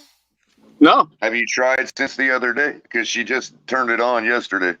Yeah, and we had to wrestle to find it for some people on Let's day one. welcome Dolphins Thirsty, guys. Well, What's up, sometimes they put it in the cascade box. You got to like cascade it down to see the other options. Like there might be a hamburger or an arrow down or something. Exactly. Check it out because I do believe you should be able to. Because I know you and I have been talking about it for over a year now. So Cap, just check it out. But I do have it linked in the description too. If you don't see the join button, guys, you can still join. Look at the description of this video and of yesterday's video, but this video too. It's gonna be right under the Pick'ems challenge one, and you're gonna see become a member. And click on that link, and it should bring you to it so you can become a member. And I have 4 different levels. Everybody can go ahead and join. But I just want to say this is also part of it. I'll be every single video, every single show. I will be thanking all of the members, obviously, because you guys support the channel, and there's no Miss Phins without you guys. And also everybody else. Again, you don't have to donate. You don't got to be a member. Hitting that like button, hitting subscribe, sharing the channel, even that simple. Man, that is a huge thanks for me too, because that helps out the channel. It helps get the rest of the audience out there from YouTube into the channel, and I appreciate it. And we're gonna grow together like we've been growing so far to get bigger and better things. And guys, this is the game preview where you got Week 9 Dolphins going to Frankfurt, Germany versus the Kansas City Chiefs. That game will be this Sunday on NFL Network, and check your local listening if you're in either local, for each team. And also too, if you're down here in South Florida, there's going to be several, all throughout the country, but South Florida, there's going to be several different watch parties. Check out social media for that. And again, it's at 9:30 a.m. Eastern, where we will be able to enjoy our Dolphins fans. Also, too, guys, if you could do me a favor, let's go ahead and support those who do support the channel, like Chef Jew and Chef Jew's Catering and Sweet Treats. Looking for a great chef to cater your next birthday, business, or office party, etc., with mouth-watering cookies, pies, cakes, and more, then go ahead and call Chef Jew at 786-804-8096. That's 786-804-8096, or via Facebook Messenger or Instagram at Chef Jew, J-U Catering, for more information, and mention Miss Phins to get 10% off your catering order, guys. So thank you so much. If you do me a favor, also hit that like button on your way in. Dolphin Thirsty, talk to me. I know you had your show, man. I gotta check it out after this one. But talk to me. Let's go give it a thumbs up this later. I knew the audio wasn't as big today, but that's fine because a lot of my regulars are in here, so that's awesome. Doesn't matter. Like you say, one fan's good enough to have fun, talk. They're all team members over there, so I'm looking forward to this. Oh, we'll check it out after this one, trust me. But talk to me. What do you got on this game today? Yeah, you got me in VOD too, Thirsty. I'll watch it even if I miss it, so no worries there, man. Just know those thumbs up. Sorry, Cap for Life. I couldn't hit the yard stream yesterday. I just didn't want, as much as I like Michael K trolling, I didn't feel like hearing his Buffalo Bills talk yesterday, so I didn't want to drop the link when he was in the room. Fair enough. Because he was like, drop the link. I'm like, oh, Michael K's in here. But, that's all good. I like you, Michael K, if you're watching. It's just, he's picking on our Dolphins, saying, "Oh, we don't have a chance against the Chiefs." I told him, "Well, you better worry about your Bills beating the Bengals. I don't think your Bills are going to beat the Bengals this week." So, and then he left though after that. But I think this is going to be a very close win. I like how McDaniel described it today. If you guys haven't seen his press conference, he basically said, if we lose, they're going to say the Dolphins can't beat the good team. If we win, we're all of a sudden going to be the Super Bowl favorites. But he looks at it as 1/17th of the schedule. That is important to win, of course, but it's like 1/17th of the schedule, So, but I find that Miss Phins is going to be like a field goal type game in either direction. It could go either way. I think it's going to be a very close game. I don't expect Kansas City to have 2 bad games in a row where they only get 3 field goals against the Broncos. I don't see that kind of performance against us. I mean, we get a lot of returning players, which I'm happy for the first time, because remember when we made the Ramsey trade, we're all, oh my God, we're going to have Ramsey and Epps. And this is the first game that we're going to see them together and get Holland back. So all the pieces are coming together. My one key to the game is, if we're going to lose, do not let Kelsey be the reason you lose. If your wideouts beat you some way, hey, you played the game. Kudos to them. They beat you in another way. Don't let Kelsey be the reason you're flying back losing. Don't let Kelsey go off for 100+ yards, 3 touchdowns, some crazy game like that. Make their wideouts beat you. Make their running game beat you. Do not let Kelsey beat you. And I think the Dolphins can come out on top. I see the Dolphins winning, but it's going to be very close. That's what I see. How about you, Miss Phins? I didn't even hear your prediction. No, I love it. I mean, I agree. And I think that's one of the fun things about one of my keys to victory is, you're not gonna stop him, but we can slow down Kelsey, and if we can take care of Pacheco at the line, I think those two things are really gonna help for our victory for sure. And thank you for that, Dolphins Thursday. And like I said, guys, listen, do me a favor. If you haven't done so already, go check out Dolphins Thirsty. You can catch him over here. He supports Miss Fins all the time. You can catch him on his channel. Let's get him to 1,000. He's also on the Finstock Sports Network. So go ahead, check him out over there with Bobby Finstock. He's there all the time as well. Let's come together as a fan base for sure. But I appreciate it. I totally agree with you, Thirsty. We got Lou in the building. Lou, how you doing, sir? Talk to me. Talk to him. Talk to him.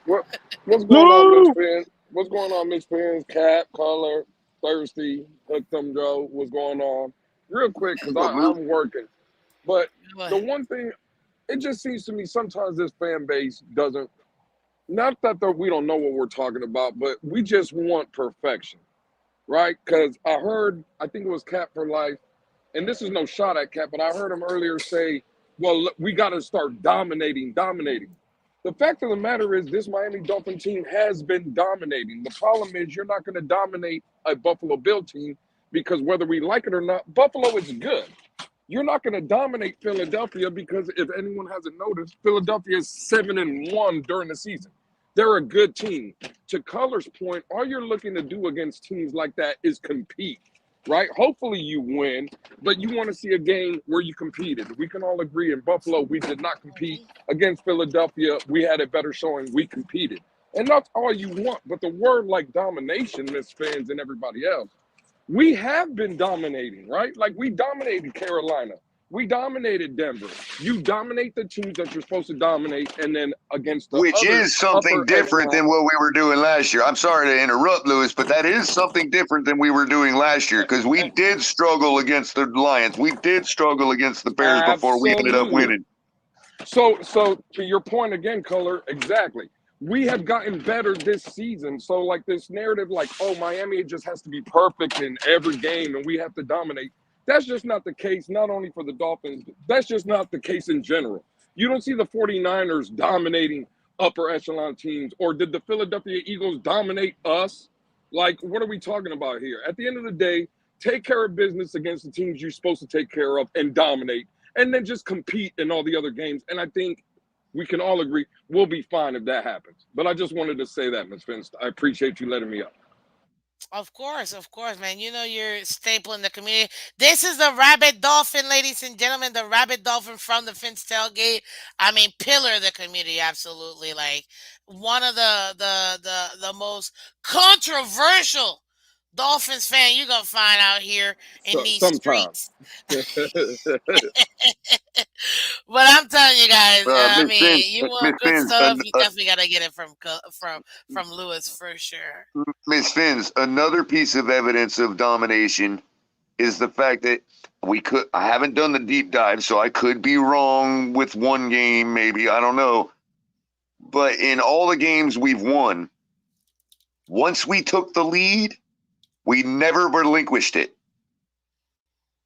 Tis true, tis true. Some of those Thirsty, games thank we you led for right coming from the through, man. start and never relinquished it. You're mute. You're muted. You're muted. Can't hear you. No, no, no. Can't hear you. Can't hear. You're muted. You're muted. Yeah. Sorry. Say that. Say that one more time, because I know you gotta go. Thank you so much for having me. It was fun. I have to run. It's lunchtime. Kohler, all you guys hooked up, Joe, all you guys wonderful, Lewis, all you guys in there, Scotty, all you guys in chat. Big Fins up. Hopefully, come Monday, we're all talking about a big Miami Dolphins victory. And I do have a show on my channel tomorrow night at 7:30 with Steve Malloy, 7:30 Eastern time. We're not going to wake up too early in the morning to do the pregame. So we're doing our pregame Saturday night. So it's going to be fun. Make sure you come join us. And it's a big Fins up to Miss Fins. Next time I meet you in person, I hope it's for a longer period of time. So, Then I'll drive by. Yeah, I know. I got there way late, but I no, know. Hey, man, it but was it was nice great. meeting you. I'll see All you right. later. Thank you. Bye, Yep. guys. Later. All You're right, welcome. Thirsty. Later, guys. Mm-hmm. Go ahead, Color. You were cooking for a minute. Yeah, I was just again saying, some of the games we led right from the start and never relinquished the lead. Other games, once we took the lead, we never relinquished it. That's domination. That's domination. That's not what exactly. That's not what was happening last year against some of our lesser grade opponents. We were struggling and had to find a way to win against a couple of them. And a couple of them we lost to. I mean, yeah, which is why I say it does not feel like the same team like last year. This is the expectation that you have when you have, second year in the offense and things like that. It helps out having this kind of continuity. And you know what? I'm glad that we finally do, and you get to see the progression of every player, and the team. Even if they're new players, you're seeing them buying in. You're seeing them, really owning this team in both offense and defense. And I know we gave, at least here with Miss Fins, we gave Fangio 6 to 8 weeks. It looks like right now he's getting some of the players we needed, obviously. Not, and even then, when we didn't have all the players, he still managed to still have a pretty decent, outlook. Even with our showing, we weren't dead last, in defense. We weren't top, but we weren't dead last. And now getting some of the guys back, you're gonna continue to see that progression in our defense and that domination in our defense. And that's what you want as a fan. You want to dominate. You want to be able to to really compete in every single game. So, for sure. Well, Miss Phins, and this is a great opportunity again. Listen, I believe it was your Wednesday show. That's the day you opened up the panel, Yes. right? Yeah, that's the AFC East show on Wednesday mornings, 8 a.m. Eastern. Absolutely. Go back and watch that show because we had a great debate here on Miss Finn's channel, and I think it'll be a great time to bring kind of educate the people again.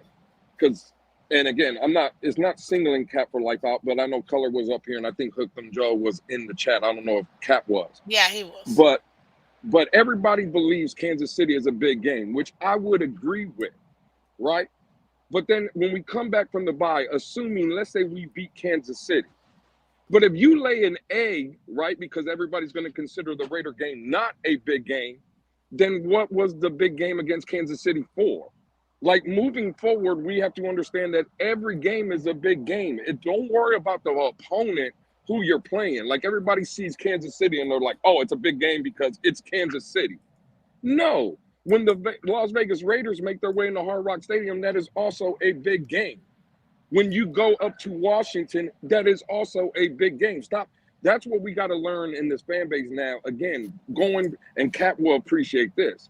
2 years ago, when we went into Tennessee at 8-8, that's a must win because you're fighting for your playoff lives.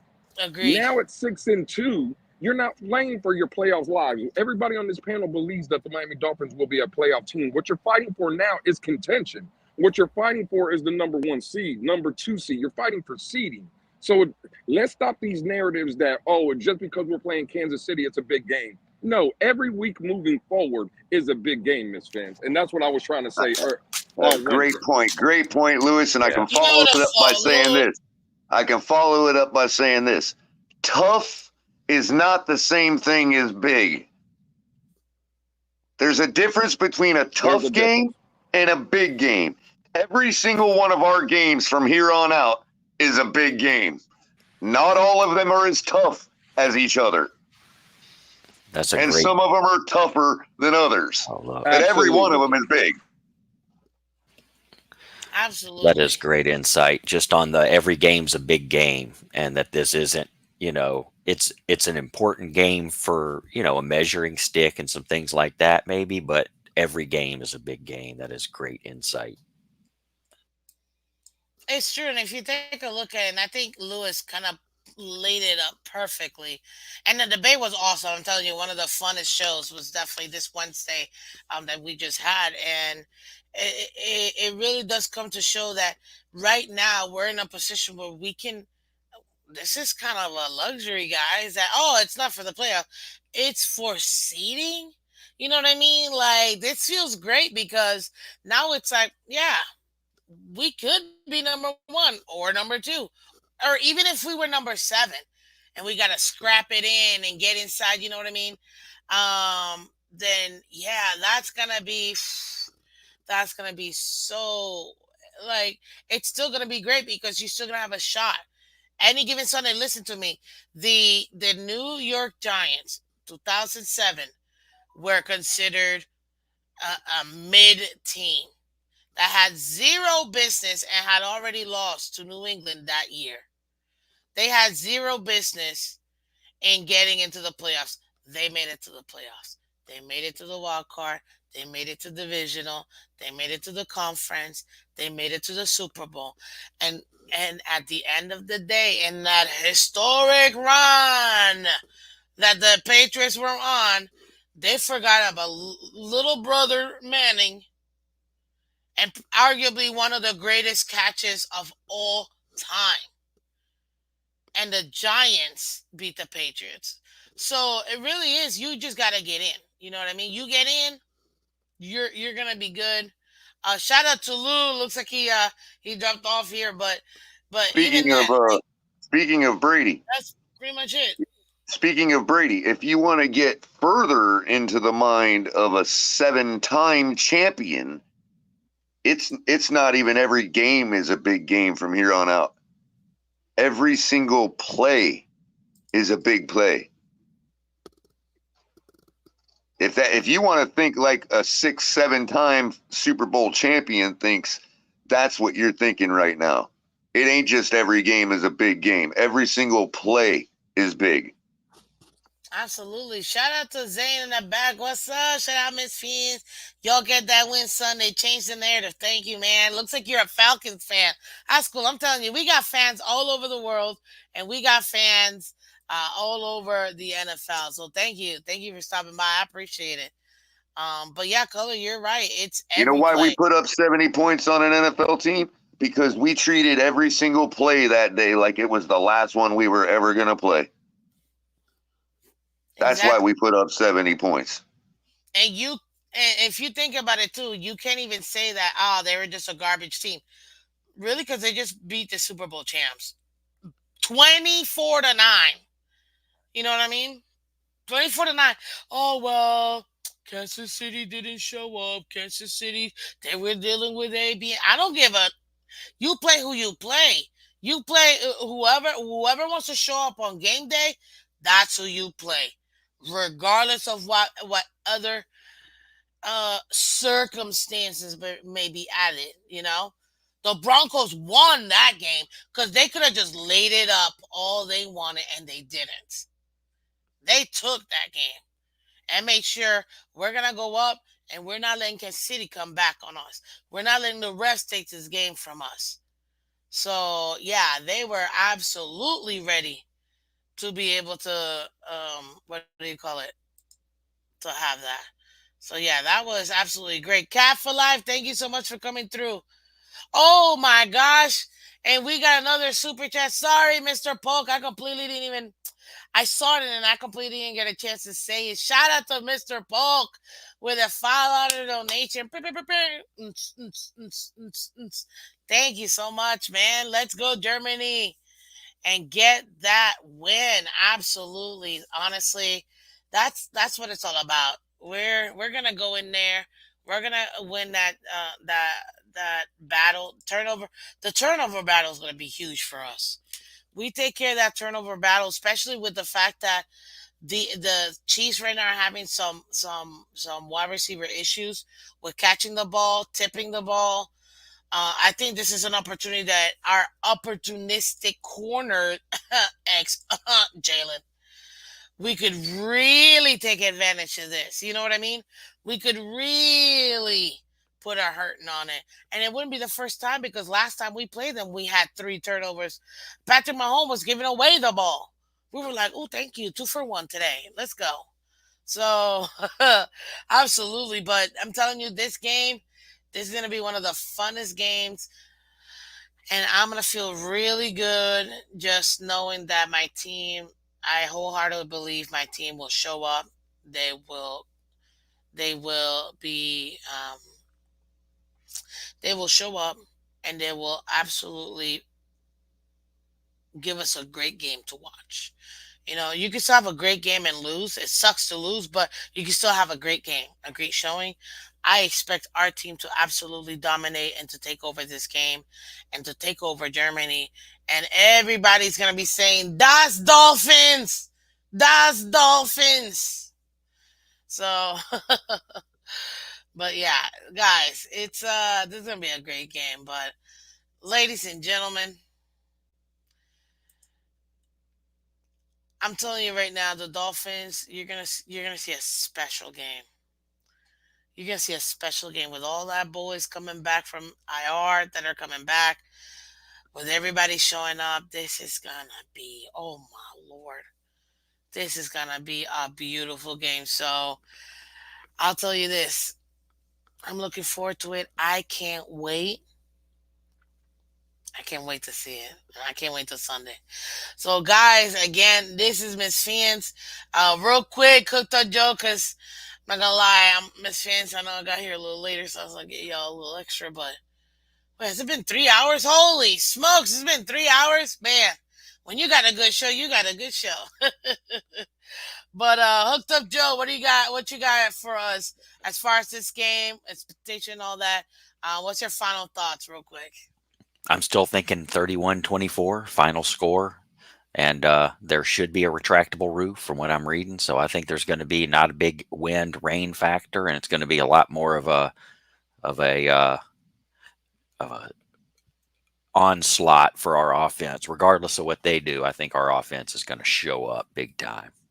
Ooh, I'm loving that one. Hooked up Joe again. Thank you for being a member. Thanks You were for my second having me member, up. dude. And you had some kind words, and I feel like I totally took them. I don't know if they were directed for me, but I totally did. And No, they if you find that Miss Fins and the channel and all this, it's it's it's what I want it to be, wholesome, family friendly, and that's why you became a member, Ben. And thank you. I'm glad we were able to deliver that for you for sure. And again, thank you for being a member, sir. I wholeheartedly appreciate it so much. You have a great day. Okay. Thanks. Thank you. Ciao. Thanks, Joe. And ladies and gentlemen, you My have turn. My turn. Mr. Colorcom. But before he goes, I want to again shout out to all the members of the channel so far. A huge thank you to all of you guys. Thank you, thank you, thank you. Abs, Joe, Scotty, Ruiz, Michelle, Adam, Shekel, all you guys. Thank you for the support. You guys really are making a difference.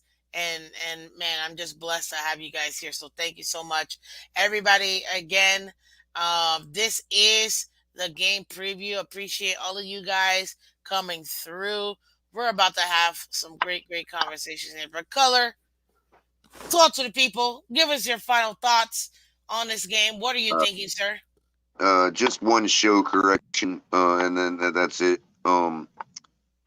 It is D Delfine, not Das.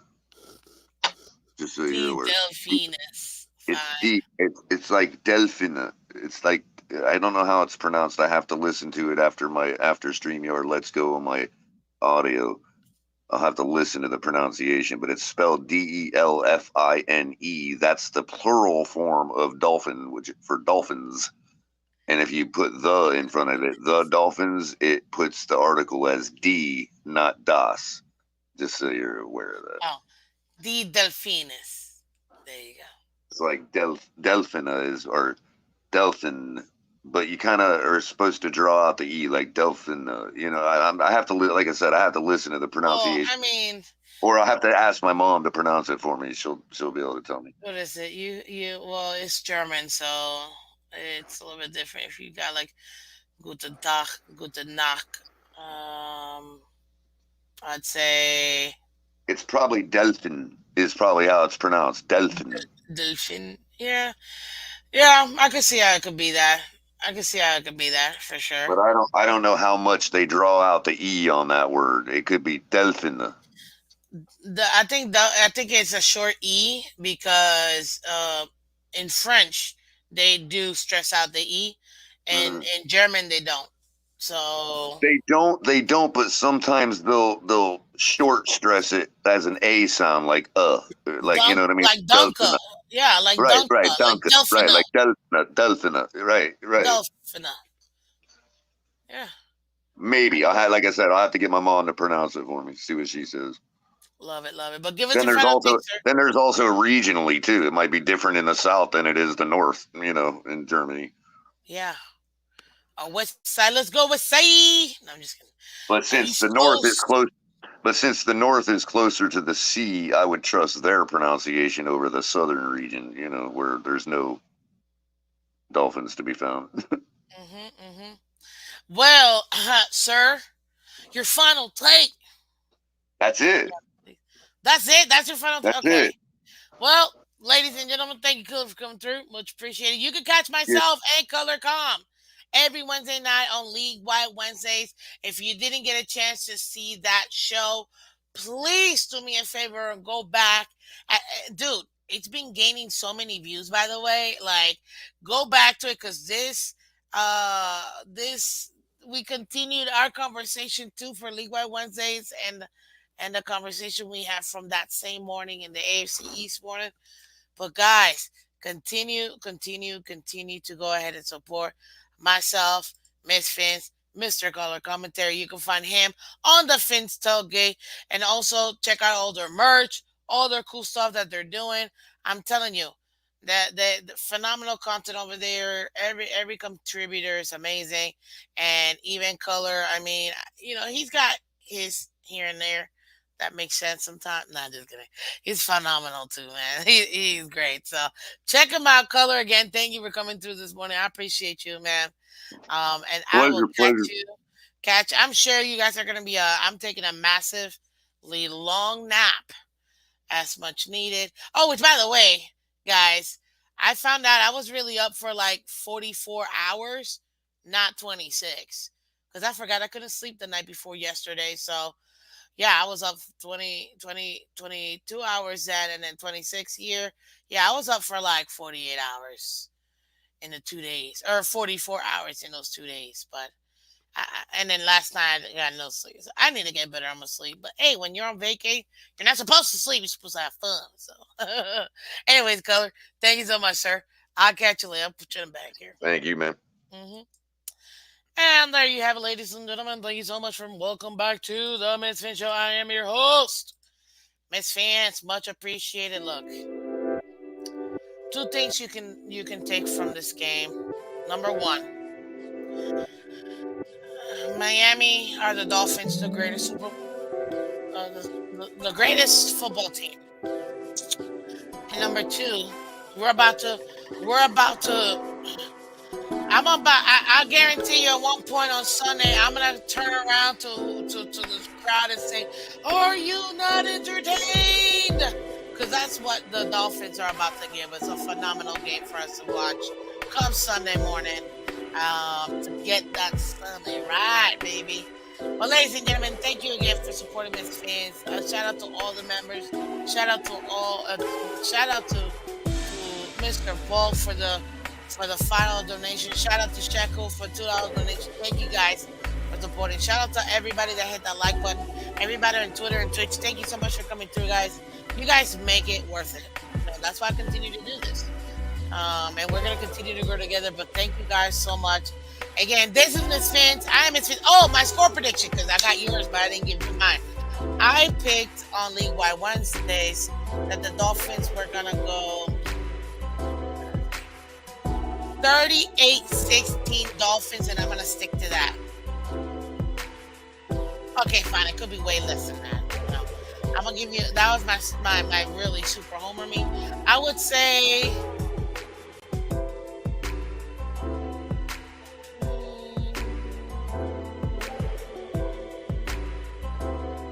22-17 Dolphins. I think it'll be bare minimum. Bare minimum 22 points. Let's say, they do clamp down here and there. It might be a grind, but I do see us still winning. So there you have it, ladies and gentlemen. Thank you so much for coming through again. If you want to support the channel, you got the super sticker, super chat. If you're catching the replay, thank you so much for catching the replay. You also have super thanks. So you got that available too. And guys, all of you guys that can and want to go ahead and support too and become a member of the channel, feel free to go ahead and do so. We got 4 different levels for everybody. Thank you so much for coming through. I appreciate each and every single one of you guys. Again, this is Miss Phins. I'm Miss Phins.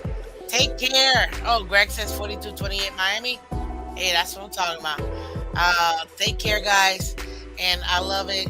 Peace out. Go Dolphins. Let's dominate. Bye-bye.